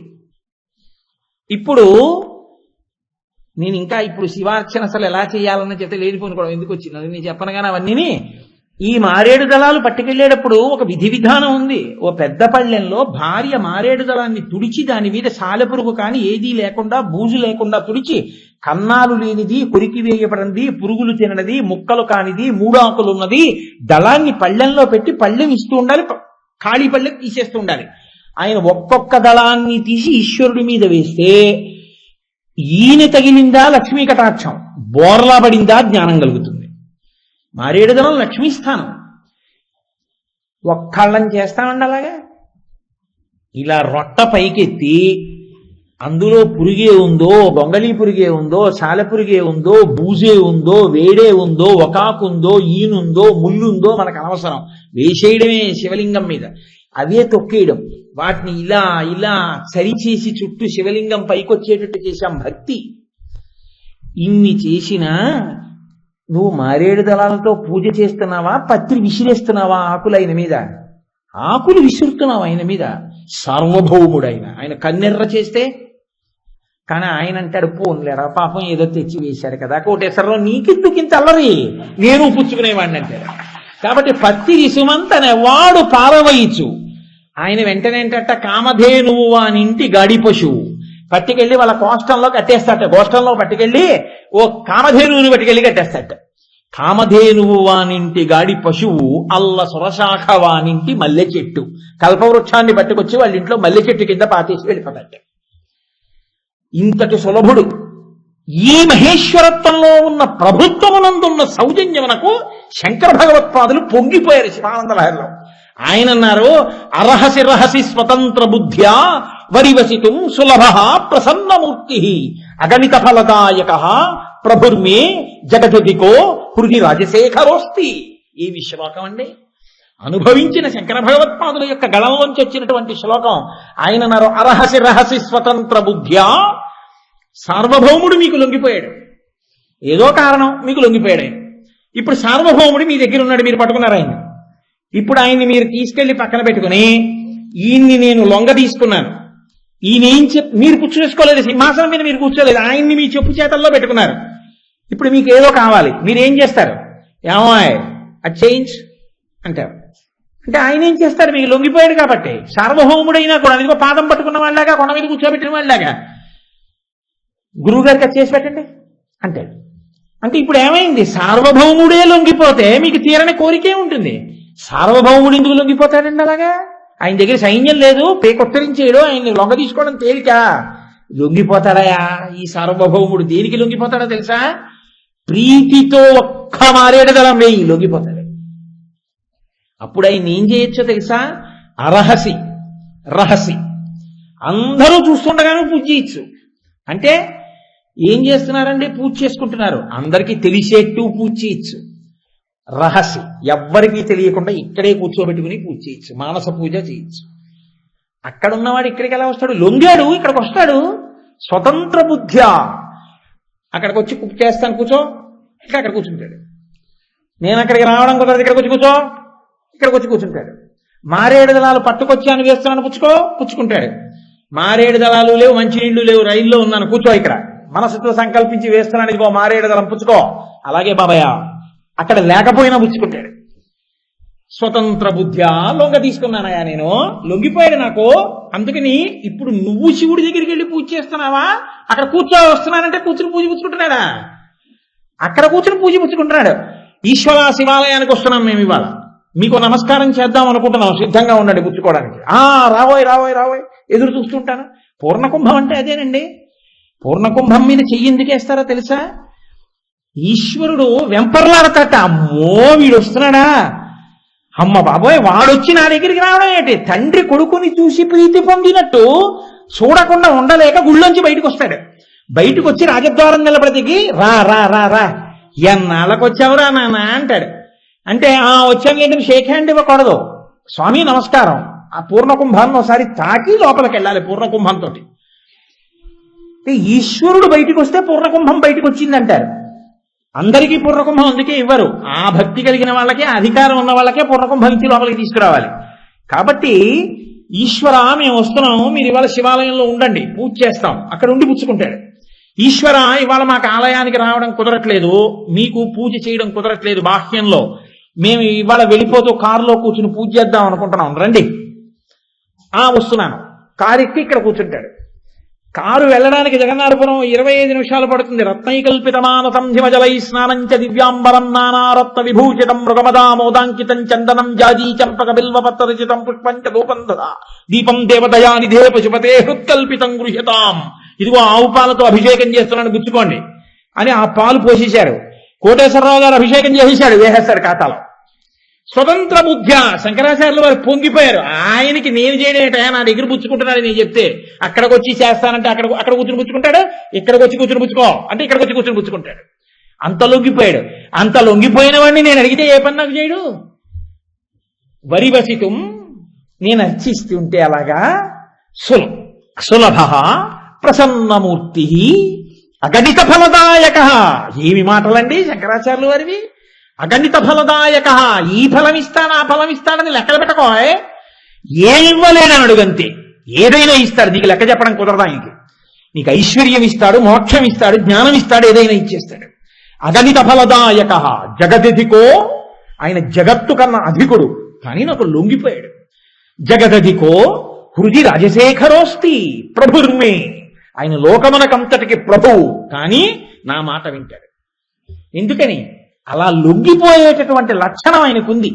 ఆయన అంతటి సులభుడు. జగదధికో ప్రభుర్మే హృది రాజశేఖరోస్తి. ఇక్కడే ఉన్నాడయా చంద్రశేఖరుడు. నేను ఏం చెప్తే అది వింటాడయా, నేను ఎలా పూజ చేస్తే అలా పుచ్చుకుంటాడయా ఆయన. ఇది మహేశ్వర శబ్దమునందు అంతర్లీనముగా ఉన్నటువంటి సౌలభ్యము. ఇది లేని ప్రభుత్వము భయంకరము, భయావహము. ఒక్క నాటికి అలా ఏం వినడండి. మీరెళ్ళి స్తోత్రాలు చేయడం, మీరెళ్ళి దీపాలు ఎట్టడం, మీరెళ్ళి పూజలు చేయడం, మీరు మానస పూజలు చేస్తే వాటి సంగతి తర్వాత చూద్దాంలే, ఇంతకు ముందు నువ్వు చేసినవి ఉన్నాయి, వాటిని నువ్వు అనుభవించు అని మాత్రమే అన్నాడు అనుకోండి. ఇప్పుడు మీరు మారడం ఎందుకు, మీరు పూజ చేయడం ఎందుకు నాకు చెప్పండి? ఏమైనా ప్రయోజనం ఉందా? లేదు. అసలు ఆ ప్రీతి మీకు ఉందనుకోండి, మీరు ఏం తెచ్చి ఆయనకి ఇచ్చారన్న దాంతో ఆయనకి సంబంధం లేదు. ప్రేమ ప్రధానం. నాకు 67 వచ్చి షష్ఠి పూర్తి అవుతోంది అనుకోండి. షష్ఠి పూర్తి అవుతుంటే నా కొడుకు రావడం ప్రధానం, నా కోడలు రావడం ప్రధానం, నా మనవలు రావడం ప్రధానం, నా కూతురు అల్లుడు నా మనవలు రావడం ప్రధానం. వాళ్ళు రాకుండా ఓ 10,000 రూపాయలు పంచేటి పంపించారనుకోండి, వాళ్ళకి రావడం ఇష్టం లేదు. నాన్నగారంటే ఇప్పుడు వాడికి పొడ పట్టలేదు. జన్మాంతరం వాళ్ళకి నాకు అటువంటి స్థితి కలగకుండుగాక. మీ మీద పెట్టకూడదని నాకు మీద పెట్టుకుంటున్నారు. కాబట్టి వాడు రావడం మానేసి నాన్నగారు బాగుండదు, 10 మందిలో నేను రాలేదు అనుకుంటారు, నేను ఇచ్చిన పంచ అని చెప్పి కట్టుకోండి ఓ 10,000 రూపాయలు పంచి పంపించాడు అనుకోండి, నాకేమైనా తృప్త్యా? పొంగిపోతానా ఆ జరీ చూసుకుని? నా కొడుకు వచ్చి నాన్నగారండి ఎలాగైనా మీ షష్ఠి పూర్తికి రాకుండా ఉండడం ఎలాగని ఆఖరికి ఇంకా సెలవు ఇవ్వాలంటే నేను రిజైన్ చేసేస్తున్నాను అన్నానండి. ఎప్పుడూ లేనిది ఎంతో కోపం వచ్చి దెబ్బలాడేశాను. ఇదేమిటా ఏదో అనుకున్నాం కానీ నిజంగా నువ్వు అంత వెళ్ళి తీరాలి అంటే ఇంత ప్రేమ ఉంది నాన్నగారి మీద అనుకోలేదు. తప్పకుండా వెళ్ళిగా అని సెలవిచ్చారు నాన్నగారు. ఆఖరి నిమిషంలో రైలు ఎక్కాను. ఏదో నేను గుళ్ళోకి వెడితే ఓసారి నాకు ఇచ్చిన పంచి పట్టుకొచ్చాను నాన్నగారు. పంచి తేవడం కుదరలేదు. పొద్దున్న కొట్లు తెరవరు కాకినాడలో. నాన్నగారండి ఏం చేయని ఈ పంచి తెచ్చాను మీకు అన్నారు అనుకోండి. కొడుకు తన కోసం ఉద్యోగమే వదిలేస్తానని పట్టుకొచ్చిన 60 రూపాయల పంచ నాకు ప్రీతిపాత్రమై, అది నాకు కుర్చీళ్లు సరిపోకపోయినా సరిగ్గా చాలకపోయినా మోకాళ్ళ మీదకి పంచెళ్ళిపోతున్నా అది కట్టు కూర్చునే నేను శతఛిద్రాభిషేకం చేసుకుంటాను. అవునా కాదా? ఎందుకని? దానిలో ప్రీతి ఉంది. వాడు 10,000 రూపాయల పంచ పంపిస్తేనే కట్టుకోను. నన్ను తండ్రిలా చూసేవాళ్ళు ఇచ్చిన పంచ కట్టుకుని నేను శతఛిద్రాభిషేకం చేసుకుంటాను. ఎందుకని? ప్రీతి లేదు అక్కడ. మీరు ఏమిస్తున్నారు, ఎంత ఇస్తున్నారు ఈశ్వరుడికి అక్కర్లేదు. మీరు ఎంత ప్రీతితో ఇస్తున్నారో ఈశ్వరుడు చూస్తాడు. ఈ ప్రీతి ఎందుకు కలుగుతుంది? మీకు ఆయనకి ఉన్న అనుబంధము తెలిస్తే, ఆయన మహేశ్వరుడై ఆయన మీకు ఏ ఉపకారములు చేస్తున్నాడో, ఆయన ఎలా లెక్క కట్టుకుంటున్నాడో, దేనివల్ల మనం పాడైపోయామో, ఏ భక్తి లేక ఇన్నాళ్ళు కష్టాలు పడ్డామో ఎరుకలోకి వచ్చి ప్రీతి కలిగింది అనుకోండి, 100 మెట్లు గబగబ దిగి కిందకొచ్చి కౌగలించుకోవడానికి ఆయన సిద్ధంగా ఉన్నాడు. అటువంటి మహేశ్వరుడు కాబట్టి ఆ తత్వమును ఆవిష్కరిస్తూ శ్రీమన్నారాయణుడు శివ, ఆ నామం పక్కనే మహేశ్వర. అందుకే మీరు చూడండి, లోకంలో ఒక గమ్మత్తు ఉంటుంది. శివుడి రూపమునకు అందమేమి అని నన్ను అడిగారు అనుకోండి మీరు. శివుడి రూపమునకు అందము అంటే బాహ్యమునందు అందమును మీరు చూడవద్దు. ఆయన చాలా అందగాడు. కానీ శివుడి అందాన్ని నేను వర్ణించే ప్రయత్నం చేసి శివుడు ఎంత అందంగా ఉంటాడో తెలుసుకునే ప్రయత్నం మీరు చేస్తే మన ఇద్దరం పప్పులో కాలేశామని గుర్తు. నీకు ఆయన అందం సంగతి ఎందుకు? ఆయన నాన్నగారు అంతే చాలు. నాకు 80 ఏళ్ళు వచ్చేస్తాయండి. వాడి వక్తనైపోతాను. కళ్ళు 2 అంగుళాలు లోపలికి వెళ్ళిపోయి నా జుత్తంతా నిలిచిపోయి గట్టిగా 4 పుంజీలు వెంట్రుకలు కూడా లేకుండా ఇలా చెయ్యెత్తితే కిందకి చర్మం అంతా వేలాడుతూ ముడతలు పడిపోయి సాటి నడుమైపోయి చేతులు వణికిపోతూ ఉంటే నా కొడుకు ఒక చెయ్యి కాదు 2 చేతులు పట్టుకుని నన్ను లిఫ్ట్లోంచి జాగ్రత్తగా బయటికి తీసుకొచ్చి కూర్చోబెడుతున్నాడు. నన్ను చూసేటప్పటికీ అబ్బా, మా నాన్నగారు నన్ను కని పెంచి పెద్ద చేసి విద్యాబుద్ధులు నేర్పించి సంధ్యావందనం నేర్పి గాయత్రిని ఉపదేశం చేసి అహర్నిశలు నా కోసం పాటుపడ్డారు. ఇన్ని పూజలు చేశాడో, ఇన్ని అభిషేకాలు చేశాడో నా కోసం. మా నాన్నగారు అని ప్రేమించడానికి వాడి మీద నాకు ఎంత ప్రేమ ఉందో వాడు స్మరించడం వల్ల నేను అందంగా ఉంటానా? నాన్నగారు 80 ఏళ్ళకి ఎలా ఉన్నారో చూడండి బాబోయ్. ఆయన నాన్నగారని చెప్పుకోవడం ఏమిటనిపిస్తే నాన్నగారి మీద ప్రేమ ఉంటుందా? నాన్నగారికి అందం ఏమిటి, అమ్మకి అందం ఏమిటండి? నాన్నగారికి అందం, అమ్మకి అందం ఉండదు. నాన్నగారిని చూస్తే మురిసిపోవడానికి నాన్నగారి ప్రేమే నాన్నగారిగా సౌందర్యం. అమ్మని చూసేటప్పటికి అమ్మ అందాన్ని బట్టి ప్రేమ ఉండదు. ఆవిడ మా అమ్మ. అసలు నేను పుట్టగానే నాకు రక్తాన్ని పాలగా మార్చి పట్టిన తల్లి. నా కోసం ఎన్ని ఉపవాసాలు చేసిందో, ఎన్ని ఆశీర్వచనాలు చేసిందో, ఎన్ని ప్రదక్షిణాలు చేసిందో. అబ్బో, మా అమ్మ ఎంత పెద్దదైపోయిందో. మా అమ్మని వచ్చి ఆ అమ్మ దగ్గరకు వచ్చి అమ్మ చెయ్యి పట్టుకుని, అమ్మ పాదాలు పట్టుకుని, అమ్మ నువ్వు ఇంకొంచెం తినమ్మా, ఏం పర్వాలేదమ్మా అని అమ్మతో మాట్లాడుతూ అమ్మ కాళ్ళు పడుతుంటే గొడుగు కర్రవా సన్న సన్నగా అయిపోయిన అమ్మ పాదములు పడుతూ ఈవిడి ఇంత పసుపు రాసుకుని పారాన్ని పెట్టుకుని శివాలయానికి ప్రదక్షిణం చేసేది పిచ్చమ్మ ఎలా అయిపోయిందో అని మీరు తలుచుకున్నప్పుడు ప్రేమ చేత మీ కన్నుల వెంట నీరు కారడం వల్ల మీకు అమ్మైంది కదప్ప. ఇవాళ అందం లేదని మీరు అనుకుంటే అమ్మైందా? శివుడి యొక్క అందం చెప్పడం ఏంటంటే నా బుర్ర, శివుడు అందం చెప్పలేడు. శివుడు తండ్రి, మీ దృష్టిని బట్టి ఆయన అందగాడు. మీకు ఆ దృష్టి లేకపోతే ఆయన అందవికారుడే. అందుకే శివ శబ్దమునకు శోభ శబ్దము కలిసిపోతుంది. శివం సుందరం. శివం సుందరం ఎందుకు అవుతుందో తెలుసా అండి? ఎప్పటికీ తండ్రి. లోకంలో తండ్రులు ఎక్కడి వరకు వస్తారంటే, లోకంలో తండ్రి ఎప్పుడు కొడుకు కన్నా ముందే వెళ్ళాలనే కోరుకుంటాడు ఏ తండ్రి అయినా. ఆయన తండ్రితనంలో ఉన్న గొప్పతనం ఏమిటో తెలుసా అండి? అందరూ గుమ్మం వరకు శ్మశానం వరకు వచ్చి ఆగిపోయినా ఆ తర్వాత కూడా తోడుండేవాడంటూ ఉంటే ఆయన ఒక్కడే, ఇంకెవ్వరు ఉండడు. మోక్షమే ఇవ్వగలిగిన వాడు, ఐశ్వర్యం ఇవ్వగలిగిన వాడు, అందం ఇవ్వగలిగిన వాడు, ఏదైనా ఇవ్వగలిగిన వాడు, ఆయనని అడిగితే ఇవ్వలేనిదన్నది ఏది ఉంటుంది లోకంలో?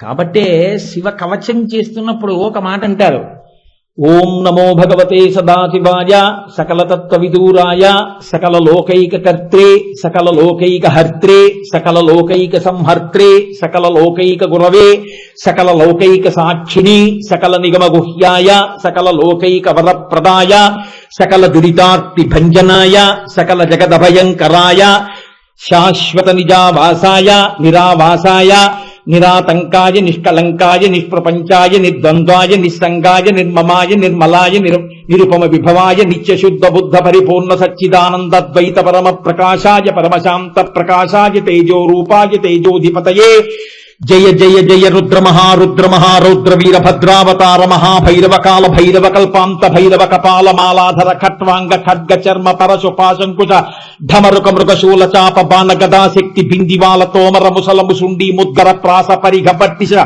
శతఘ్ని చక్రాధ్యాయుధ భీషణ కర సహస్రదంష్ట్రాకరాల వదన వికటాట్టహాస విస్ఫాటిత బ్రహ్మాండ మండల నాగేంద్రహార నాగేంద్ర వలయ నాగేంద్ర చర్మ ధర మృడ మృత్యుంజయ త్రయంబక త్రిపురాంతక విరూపాక్ష విశ్వేశ్వర వృషభ వాహన జ్వల జ్వల ప్రజ్వల ప్రజ్వల మహామృత్యుమపమృత్యు భయం నాశయ నాశయ రోగభయముచ్ఛాదయోచ్ఛాదయ మమ శత్రూనుచ్ఛాటయోచ్ఛాటయ శూలేన విదారయ విదారయ కుఠారేణ భింది భింది ఖడ్గేన చింది చింది కుఠారేణ వ్యపోధయ వ్యపోధయ మమ పాపం శోధయ శోధయ ముషలేన నిష్పేషయ నిష్పేషయ బాణై సంతాడయ సంతాడయ యక్ష రక్షాంసి భీషయ భీషయ భూతాని విద్రావయ విద్రావయ కూష్మాండ భూత భేతాల మారీకన బ్రహ్మ రాక్షస గణాత్ సంత్రాసయ సంత్రాసయ మామాభయం కురు కురు విత్రస్తమాశ్వాసయ ఆశ్వాసయ దుఃఖాతురం మామానందయానందయ క్షుత్రుషార్థం మామాప్యాయ అప్యాయ అమృత కటాక్ష వీక్షణేన మామాలోకయాలోకయ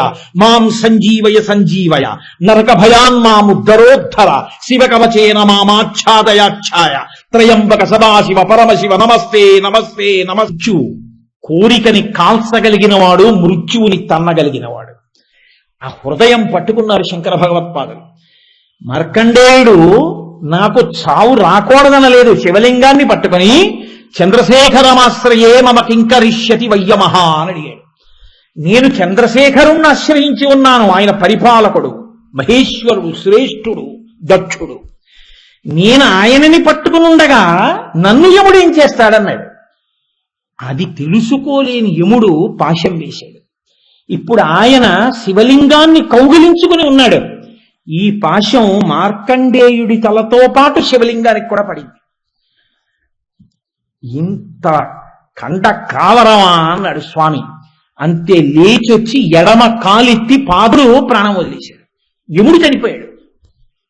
శంకర భగవత్పాదులు అన్నారు, వక్షస్థాడనమంత కస్య కఠినాపస్మార సంవర్ధనం భూభృత్ పర్యటనం నమత్సురశిర కోటీర సంఘర్షణం కర్మేదం మృదులస్య తావక పదద్వంద్వస్య గౌరీపతే మచ్చేతో మణిపాదుకా విహరణం శంభో సదాంగీకురు. ఈశ్వర, యమధర్మరాజు యొక్క వక్షస్థలం చాలా కఠినంగా ఉంటుంది. దాన్ని తన్నినప్పుడు నీ పాదం ఎంత సొక్కిపోయిందో. శ్రీశైలే స్వర్ణశృంగే మణిగణ రచితే కల్పవృక్షాళిశీతే. సాయంకాలం అయ్యేటప్పటికి ఆ శ్రీశైలం కొండ మీద తిరుగుతావుగా. సంధ్యారంభ విజృంభితం శృతిశిరస్థానాంతరాధిష్ఠితం సప్రేమ భ్రమరాభిరామమసకృత్సద్వాసనాశోభితం భోగీంద్రాభరణం సమస్త సుమన పూజ్యం గుణావిష్కృతం సేవే శ్రీగిరి మల్లికార్జున మహాలింగం శివాలింగితం. సాయంకాలం అయ్యేటప్పటికీ శ్రీశైలం కొండ మీద దిగుతాడు ఆయన ప్రదోష వేళలో వెళుతూ. అప్పుడు ఆ శ్రీశైల పర్వతం మీద తిరిగేటప్పుడు నీ పాదములు ఎంత సొక్కిపోతున్నాయో. కాబట్టి శంకర ఒక పని చెయ్యి, నీకొక మణిపాదుకలకు జంట ఇస్తాను, నీ పాదములకు ఆ మణిపాదుకలను తొడుక్కో. ఏమిటో తెలుసా మణిపాదుకలు? నా మనసుని మణిపాదుకలుగా ఇచ్చేస్తున్నాను, పుచ్చేసుకోండి స్వామి అన్నారు. అంటే తన మనసుని ఈశ్వరుడి పాదముల దగ్గర పెడుతున్నానని చెప్పడానికి శంకరాచార్యులు వారికి నిజంగా ఆయన మనసు పరమశివుడి పాదముల వద్ద లేదా? కాదు, మనకి నేర్పడానికి ఆయన ఆ స్థాయికి దిగొచ్చారు జగద్గురువులై. కాబట్టి మహానుభావుడైనటువంటి శంకరుడు మృత్యువులకు మృత్యువు.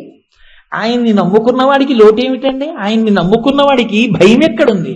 నిన్న మీతో అన్నానుగా, శివభుజంగ స్తోత్రం చేస్తూ శంకర భగవత్పాదులు అంటారు, యముడు తన మహిషం మీద ఎక్కి గంటలు మోగుతుండగా ఉసురు తీయడానికి వచ్చే సమయానికి ఎవడు శివనామం చెప్తుంటాడో, ఎవడు ప్రతిరోజు శివభుజంగం చేస్తాడో వాణ్ణి కాపాడడానికి శంఖఘంటాం. మా స్వామి నడువుకి గంటలు కట్టుకుంటాడు. సుగంధిం పుష్టివర్ధనం, మంచి సువాసనలు వస్తుంటాయి మా స్వామి వస్తుంటే. ఆ సువాసనలతో గంటలతో ఆయన వృషభవాహనం మీద వస్తుంటేట తోకెత్తి పరిగెడుతుందిట ఈ మహిషం. అప్పుడు ఆయన వచ్చి, నానా బెంగ పెట్టుకోకురా, నాలో కలిసిపోతున్నావని మెల్లిగా కుడిచివి దగ్గర కూర్చుని తారకం చెప్తాట. అందుకనే నమ సోమాయచ రుద్రాయచ నమస్తామ్రాయచ అరుణాయచ నమ శంగాయచ పశుపతయేచ నమ ఉగ్రాయచ భీమాయచ నమో అగ్రే వదాయచ దూరే వదాయచ నమో హంత్రేచ హనీయసేచ నమో వృక్షేభ్యో హరికేశేభ్యో నమస్తారాయ నమ శంభవేచ తారాయచ. సంసార సాగరమును దాటిస్తాడు. అంతటి సులభుడు ఏం చేశాడని దాటించాలి? నేనేమీ చేయలేదని చెప్తే చాలు. శ్రీశైలేషు భజింతునో యభవు కాంచీనాథు సేవింతునో కాశీవల్లభు కల్వబోధునో. నేనేం చేశాను స్వామి? నా శీలం అణువైన మేరువణుతున్ రక్షింపవే నీ కృపా శ్రీ శృంగార విలాసహాసమలచే శ్రీకాళహస్తీశ్వర. నేనేమీ చెయ్యలేదని చెప్తున్నాను. ఏమీ చెయ్యలేదని చెప్పాడు రా పాపం వీడని. నువ్వు నిన్ను నెత్తి మీద పెట్టుకో, ఎవరు కాదన్నాడు?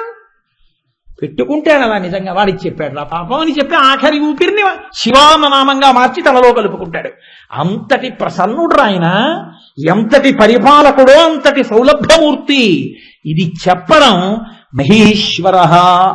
సరే, ఇంకా నేను ఆ నామం గురించి అలా చెప్పుకుంటూ వెళ్ళాను అనుకోండి, అంతే ఉంటుంది ఇంకా. కానీ 108 అన్న మైలురాయి ఒకటి ఉంది కదా చేరవలసింది. కాబట్టి శివో మహేశ్వర శంభు 3వ నామంలోకి ప్రవేశిస్తున్నాం. శంభు 8 అయిపోయింది, ఇంకా శంభు ఏమిటి?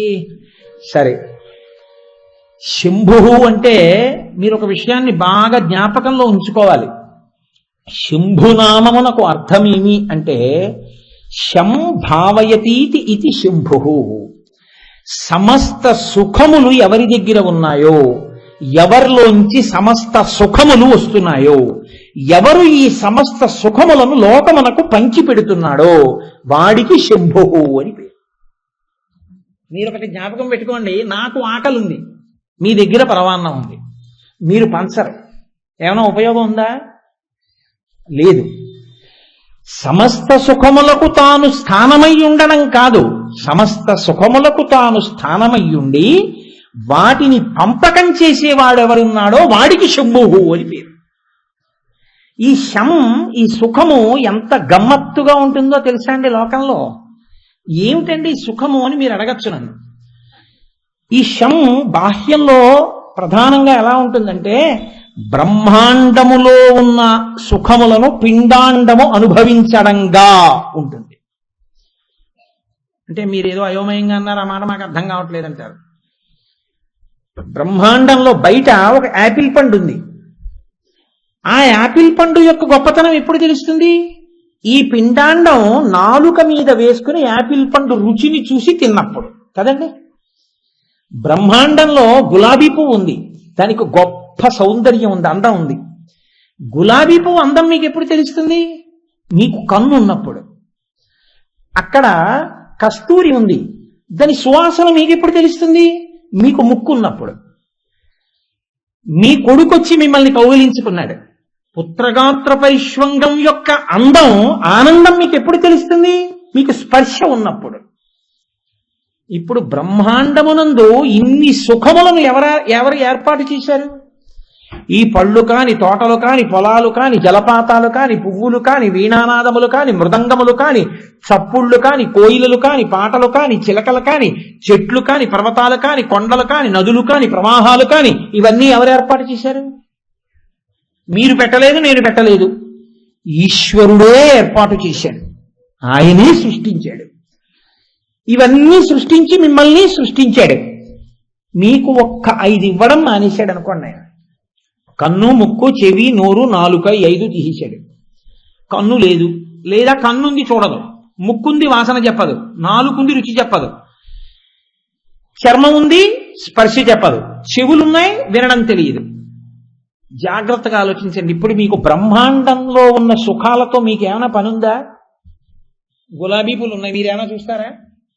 జలపాతాలు ఉన్నాయి, మీకేమైనా పనికొస్తాయా? చూస్తారా మీరు? పెద్ద దేవాలయ గోపురం ఉంది, మీరేమైనా చూస్తారా?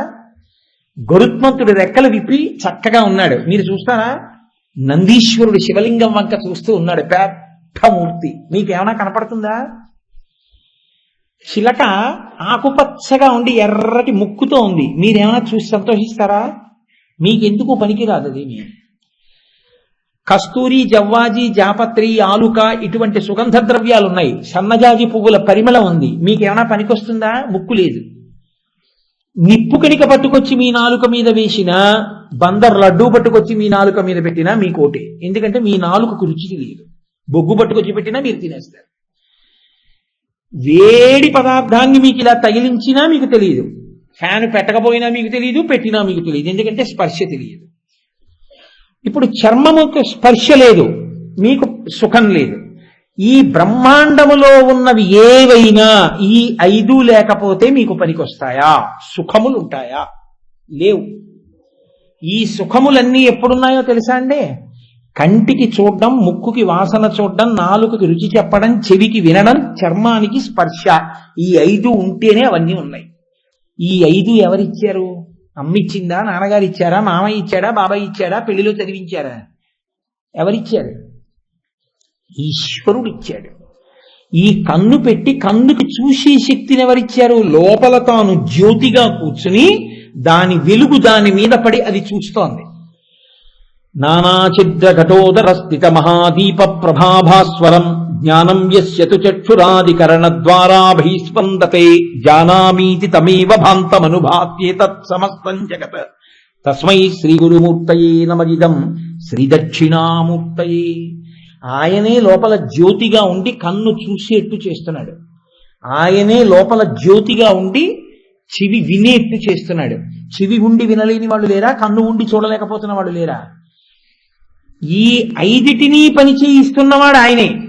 బ్రహ్మాండములో అన్ని సుఖస్థానములను పెట్టినవాడు ఆయనే. అవి పెట్టాడు, ఇవి పెట్టాడు, దీనివల్ల అది చూసి మీరు సుఖాన్ని పొందుతున్నారు. ఇప్పుడు సుఖము అని మీరు అన్నవన్నీ ఎక్కడి నుంచి వచ్చాయి? ఆయనలోంచి వచ్చాయి కదా. ఆయన లోపల ఉండి కంటిని చూసే శక్తిని వెనక్కి తీసేశాడనుకోండి, మీకు చాలా సుఖస్థానములు ఆగిపోతాయి, ఇంకా చూడలేరు. చెవికి వినే శక్తి వెనక్కి తీసేశాడనుకోండి, మనకి ఉంది కాబట్టి తెలియదు ఈశ్వరానుగ్రహం ఏమిటో. వెనక్కి తీశాడనుకోండి, మీరు వీణావాదన వింటారా, సంగీతం వింటారా, ప్రవచనం వింటారా, మృదంగం వింటారా, వేద ఘోష వింటారా, చక్కటి పాట వింటారా, మీ మనవడు మాట్లాడేటటువంటి వచ్చిరాని మాటలు వింటారా? మీరేం వింటారు? ఆయన చెవులు ఇచ్చాడు కాబట్టి మీరు వింటున్నారు. ఇప్పుడు చెప్పండి, సుఖస్థానములు మీ మనసుకి ఉల్లాసమును సంతోషమును కల్పించేవన్నవన్నీ మీరు ఎలా అనుభవించగలుగుతున్నారు? కేవలము ఈశ్వరానుగ్రహము వలన మాత్రమే తప్ప మీకు కొత్తగా ఇంకా వేరొకటి లేదు ప్రపంచంలో సుఖం అనుభవించడానికి. ఆయన అనుగ్రహమే ప్రతి సుఖము. 1. 2, ప్రపంచంలో సుఖము అన్న మాట ఉండాలి అంటే 3 లేకపోతే ఉండవు. ఏమిటో తెలుసండి ఆ 3? సూర్యుడు, చంద్రుడు, అగ్ని లేదా వర్షము. సూర్యుల్లోనే అగ్ని కూడా చెప్పేస్తే వర్షం. మీరు కొంచెం జాగ్రత్తగా ఆలోచించండి నేను చెప్పిన మాట. ఈ మూడు లేకపోతే మీకు అసలు సుఖమన్న మాట కాదు, అస్తిత్వం ఉండదు, ఉండడం కుదరదు. ఎందుకో తెలుసా అండి? సూర్యుడు లేడు లోకంలో, మీ బట్టలు ఆరుతాయా, మీ ఒళ్ళు ఆరుతుందా, చీకటి పోతుందా, ఎన్ని పురుగులు పుట్టేస్తాయి, ఎన్ని దోమలు పెరిగిపోతాయి, ఎన్ని లైట్లు వేసుకుంటారు. ఈశ్వరుడు 24 గంటల్లో 12 గంటలు ఆయన ఉచిత విద్యుత్ ఇచ్చి దీపం పెట్టినవాడు సూర్యుడు కదా. సూర్యుడన్న దీపాన్ని పెట్టి ఆయన ఎంత ఉపకారం చేశాడు, ఏ బిల్లు అడిగాడు ఆయన. ఆయన చంద్రుడన్న దీపాన్ని పెట్టి ఎంత ఆహ్లాదాన్ని ఇచ్చాడు. ఇన్ని ఇచ్చినటువంటి ఈశ్వరుడు ఇన్నిచ్చి ఒక్క 2-3 గంటలు మనం తయారు చేసుకున్న విద్యుత్ ఉపయోగించుకుందామంటేనే ఇన్ని ఇక్కట్లు పడిపోతున్నాం మనం. సూర్యుడిని ఈశ్వరుడు తీసేశాడు అనుకోండి, మొక్కలు పెరగవు, బట్టలు ఆరవు, అప్పడాలు ఎండవు, వడియాలు ఎండవు, మీకు ఆరోగ్యం ఉండదు, క్రిములు కీటకాలు పుట్టేస్తాయి, కటిక చీకటి, నీరు ఇంకదు, నీరు పెరిగిపోతుంది. దానివల్ల మెల్లిమెల్లిగా నిలబడిపోయిన నీరు ఎక్కువైన కొద్దీ అనేకమైన వ్యాధులు ప్రబలిపోతాయి. ఏది అస్తిత్వం? అసలు సుఖమన్న మాటేదండి సూర్యుడు లేకపోతే. అంతా దుఃఖమే. ఏం ముసురండి, 10 రోజుల నుంచి ముసురు, ఎప్పటికే సూర్యోదయం అవుతుందో అంటారు. సూర్యుడు ఉన్నాడు, చంద్రుడు లేడు. మీరు ఆలోచించండి, ఎంతసేపు చూసినా సంతోషపడే స్థానం చంద్రుడే. మీరు అలా బయటకు వచ్చి కూర్చుని అలా చంద్రబింబం వంక చూస్తూ కూర్చొని రామాయణంలో వాల్మీకి మహర్షి వర్ణిస్తారే, హంసో యథా రజత పంజరస్థః వీరో యథా గర్విత కుంజరస్థః సింహో యథా మందరకందరస్థః చంద్రోపి బిభ్రాజత దంబరస్థః. వెండి పంజరంలో హంసలా ఆయన తెల్లటి మబ్బుల్లోంచి అలా కదులుతున్నట్టుగా కనపడుతుంటే ఆ చంద్రబింబాన్ని చూసి ఆ చల్లతనంలో మీరు ఎంత హాయి అనుభవిస్తున్నారు. ఆ చంద్రుడు లేకపోతే మనసుకి ఉల్లాసం ఎక్కడిది, రాత్రి వేళ వెన్నెలెక్కడిది? వర్షం, సూర్యుడే వర్షం. ఎందుకో తెలుసా అండి? సూర్యుడు ఆతపీ మండలీ మృత్యు పింగళ సర్వతాపన కవిర్విశ్వో మహాతేజ. ఆయనే అపాం మిత్ర, ఆయన నీటిలో బతికే ప్రాణులన్నిటికీ మిత్రుడైన. లోకంలో వర్షాలు పట్టలేదండి అంటాం. వర్షాలు పడ్డాయనుకోండి, అమ్మయ్యా వానపడిందండి అని ఇంట్లోకి వెళ్ళిపోతాం. వర్షం పడడం మొదలు పెడితే అన్ని పనులు మానేసి ఈశ్వరుడికి కృతజ్ఞత చెప్తూ ఉండిపోయే ప్రాణి ఏదో తెలుసా అండి? ఈశ్వర వీళ్ళందరూ చెప్పలేదు అనుకోకు, వీళ్ళందరి బదులే నేనే థ్యాంక్స్ అంటూ ఉంటాను రోజంతా. వీళ్ళందరూ చెప్పారు అనుకుని వర్షం కురిపించి వీళ్ళకి అని చెప్పే ప్రాణి కప్ప.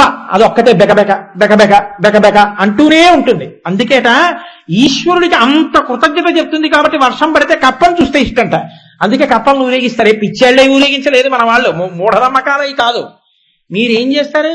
నన్ను ఉపన్యాసం డేట్లు అడగడానికి వచ్చారనుకోండి, తిన్నగా వస్తేనా ఖాళీ లేదంటాడు వీడు. అందుకని వీడికి బాగా ఆప్తులైన వాళ్ళని ఏ గోపాలకృష్ణ గారినో పట్టుకుని వచ్చి, గురుగారు 2 రోజులు వెళ్తేనే బాగుంటుందండి అన్నారు అనుకోండి, ఉండండి డిసెంబర్లో ఏమైనా చూద్దాం గోపాలకృష్ణ గారు అంటారు కదా. నాకు బాగా ప్రీతిపాత్రులైన వారు ఎవరుంటారో వాళ్ళని పట్టుకుని మీరు నా దగ్గరికి వస్తారు. ఓ కోటేశ్వరరావు ఉపన్యాసం కావాలంటేనే అలా వస్తే, వర్షం కావాలంటే వర్షం ఇచ్చేవాడికి ఎప్పుడు ఎవరు కృతజ్ఞత చెప్తారో వాడంటే ఆయనకి ప్రీతి ఉంటుంది. అయ్యో పాపం చిన్న చినుకడితే కాదు ఆడుతుంది ఇదని దాన్నే ఊరేగింపు చేశారనుకోండి, ఒరే దానికి ఊరేగింపు చేస్తున్నారా మన పట్ల కృతజ్ఞతని, పాపం దానికంత సత్కారం చేశాక కూడా వర్షం పడకపోతే చిన్నబుచ్చుకుంటుంది, అన్ని మాటలు చెప్పాను ఈశ్వర కురిపించలేదంటారని కప్పని ఊరేగిస్తారు మన వాళ్ళు. మన వాళ్ళంతా చాలా చమత్కార ధోరణండి, అమాయకులై చేయరు వాళ్ళు. కాబట్టి సూర్యుడే నీటిని లాగేస్తాడు, సూర్యుడే నీళ్లు కురిపించేస్తాడు. కాబట్టి సూర్య చంద్ర వర్ష లేదా సూర్య చంద్ర అగ్ని లేవనుకోండి, మీకు జీవితం నడవదు. వంకాయలున్నాయి, నీళ్లున్నాయి, ఇంట్లో సామాన్లు ఉన్నాయి, అగ్నిహోత్రం లేదు, ఏం ఉడకేసి తింటారు? వంకాయలు తినాలి, పచ్చి వంకాయలు, పచ్చి క్యాబేజీ తినాలి, ఉడికించుకోవడానికి ఏం ఉండదు. ఇంకా హోమం ఏం చేస్తారు, యజ్ఞం ఏం చేస్తారు, యాగం ఏం చేస్తారు, పితృదేవతలకి పిండం ఏం పెడతారు, వాళ్ళకి కవ్యమేమి ఇస్తారు, దేవతలకి హవ్యమేమి ఇస్తారు. మీరు ఇవ్వలేరు, అగ్నిహోత్రుడు ఉన్నాడు కాబట్టి మీరు ఇస్తున్నారు ఉపకారం దేవతలకు. మళ్ళీ మీరు హవ్యం ఇచ్చి మీ కృతజ్ఞత చెప్పుకుంటున్నారు. ఈ అగ్నిని, ఈ సూర్యుణ్ణి, ఈ చంద్రుణ్ణి ఇవ్వబట్టి సుఖములన్నీ ఉన్నాయి. మీరు అంగీకరిస్తారు కదా. ఇప్పుడు సమస్త సుఖములకు స్థానములై మీకు ఇస్తున్న వాళ్ళు సూర్య చంద్ర అగ్నిహోత్రులై ఉన్నారు. ఈ ముగ్గురిని ఎవరు సృష్టించారు? ఆ ముగ్గురు ఆయన శరీరంలో అంతర్భాగములై ఉన్నారు. వందే శంభుముమాపతిం సురగురుం వందే జగత్కారణం వందే పన్నగభూషణం మృగధరం వందే పశూనాం పతిం వందే సూర్య శశాంకవహ్ని నయనం వందే ముకుంద ప్రియం వందే భక్త జనాశ్రయం చ వరదం వందే శివం శంకరం. మహానుభావుడు సమస్త సుఖములకు ఆలవాలమైనటువంటి సూర్య చంద్ర అగ్నిహోత్రులను ఆయన సృష్టించాడు. లేదా ఆయన 3 కళ్ళవి. మీరు అవతల వాళ్ళ కంటి చూపు మీ మీద ఏమిటో మీరు మా వంక ప్రసన్నంగా చూడలేదు ఈ మధ్య అంటారు. ఆయన ఎంతో ప్రసన్నంగా చూస్తున్నాడు కాబట్టే మీకు సుఖాలన్నీ కలుగుతున్నాయి. ఇంటికి వెళ్ళేటప్పటికి ఒక చపాతీ కూర దొరుకుతోందంటే ఆయన అనుగ్రహమే, ఆయన అగ్నిహోత్రం మీద ఉడికించిందే, ఆయన సూర్యుడిగా అనుగ్రహించాడు కాబట్టే ఆ గోధుమలు పండాయి, గోధుమ పిండి అయింది, అదిగో అక్కడేమో ఉడికించుకోవడానికి కాస్త కూరలు పండాయి. చంద్రుడు ఉన్నాడు కాబట్టే ఉపన్యాసం చెప్పేసి ఇంటికి వెళ్ళిన తర్వాత పలహారం చేసేసి ఒక్క 10 నిమిషాలు అలా బయటికి వెళ్ళి ప్రశాంతంగా వెన్నెల్లో కూర్చొని నిన్నటి చదివినాటి చంద్రుడి వంక చూసి కాసేపు ప్రశాంతత పొంది ఇంట్లోకి వెళ్ళి పడుకుంటే ఎంత హాయిగా ఉంటుందో. చంద్రమా మనసో జాతః, మీ సంతోషం అంతా మనసు ఉల్లాసం ఆయన మీదే ఆధారపడింది. కాబట్టి ఇన్ని సుఖస్థానములను సృష్టించినటువంటి వాడు ఈశ్వరుడే. కాబట్టి శంభు అయిపోయిందని మీరు అనుకోకండి. అలా అయిపోతే ఇంకేమిటి, అసలు ఏవం శ్రీ శంభుదేవస్య నామ్యామస్తోత్తరం శతం. కాకపోతే ఏదో 2కి చేరిపోయానని ఒక సంతోషానికి 2ని మొదలెట్టానంతే. కానీ అలా వదిలేస్తానని మీరు అనుకోకండి. రేపు మళ్ళీ శంభు పట్టుకుంటాను. పట్టుకుని ఎందుకు పట్టుకుంటానంటే నాకేదో వెర్రో పిచ్చి అని మీరు అనుకోకండి. కనీసం ఆ పాడి చెప్పకపోతే నాకు తృప్తి ఉండదు. అసలు ఆ శంభునామం ఎంత గొప్పదో, ఆ నామమును వింటే మీరు తరించడానికి మార్గం మీకు ఎలా తెలుస్తుందో, అందులో ఎంత గొప్పతనం నిండి నిబిడీకృతమైందో రేపటి రోజున శంభుదేవుని అనుగ్రహంతో ఆవిష్కరించే ప్రయత్నం చేస్తాను. ఇవాళ 8 గంటల 15 నిమిషాలు అయిపోయింది. అది అవదు, 9 అవుతుంది. ఎందుకు మిమ్మల్ని ఇబ్బంది పెట్టాలి? కాబట్టి రేపు 6 గంటల 30 నిమిషాలకు పునఃప్రారంభం చేస్తాను. మీకందరికీ కూడా దేవాలయ పాలక మండలి వారు చాలా ఉదారులు. శివాలయం పునరుద్ధరణ కమిటీ వాళ్ళు పాపం నేను ఏదో బోర్డు మీద రాస్తారు అంటే అయ్యో అదేమిటి గురువుగారు, వాళ్ళు బోర్డు మీద పాపం రాసుకోవడానికి కాగితం పెన్ను తెచ్చుకున్న వాళ్ళు, తెచ్చుకొని వాళ్ళు ఇంటికి వెళ్ళి ఆ కాగితం పట్టుకెళ్ళి ఎక్కడో పెట్టేసి తీరా పుట్ట దగ్గరికి వెళ్ళేటప్పుడు కనపడని వాళ్ళు ఎందుకు వాళ్ళకి అంత అల్లరి? మేమే ప్రింట్ వేసేస్తామని సద్యో జాతం ప్రపద్యామి సద్యో జాతాయ వై నమో నమః అన్నట్టు మీకు ఉత్తరక్షణ ఫలితంగా ఈ కార్డులు ఇచ్చారు. కాకపోతే మీరు మళ్ళీ ఇది ఎలా చదవాలి అని చెప్పి ఇబ్బంది పడ్డం, నాకు ఫోన్ చేయడం, అల్లరి పడ్డం లేకుండా నేను ఒకసారి అంటాను, మీరు అనండి.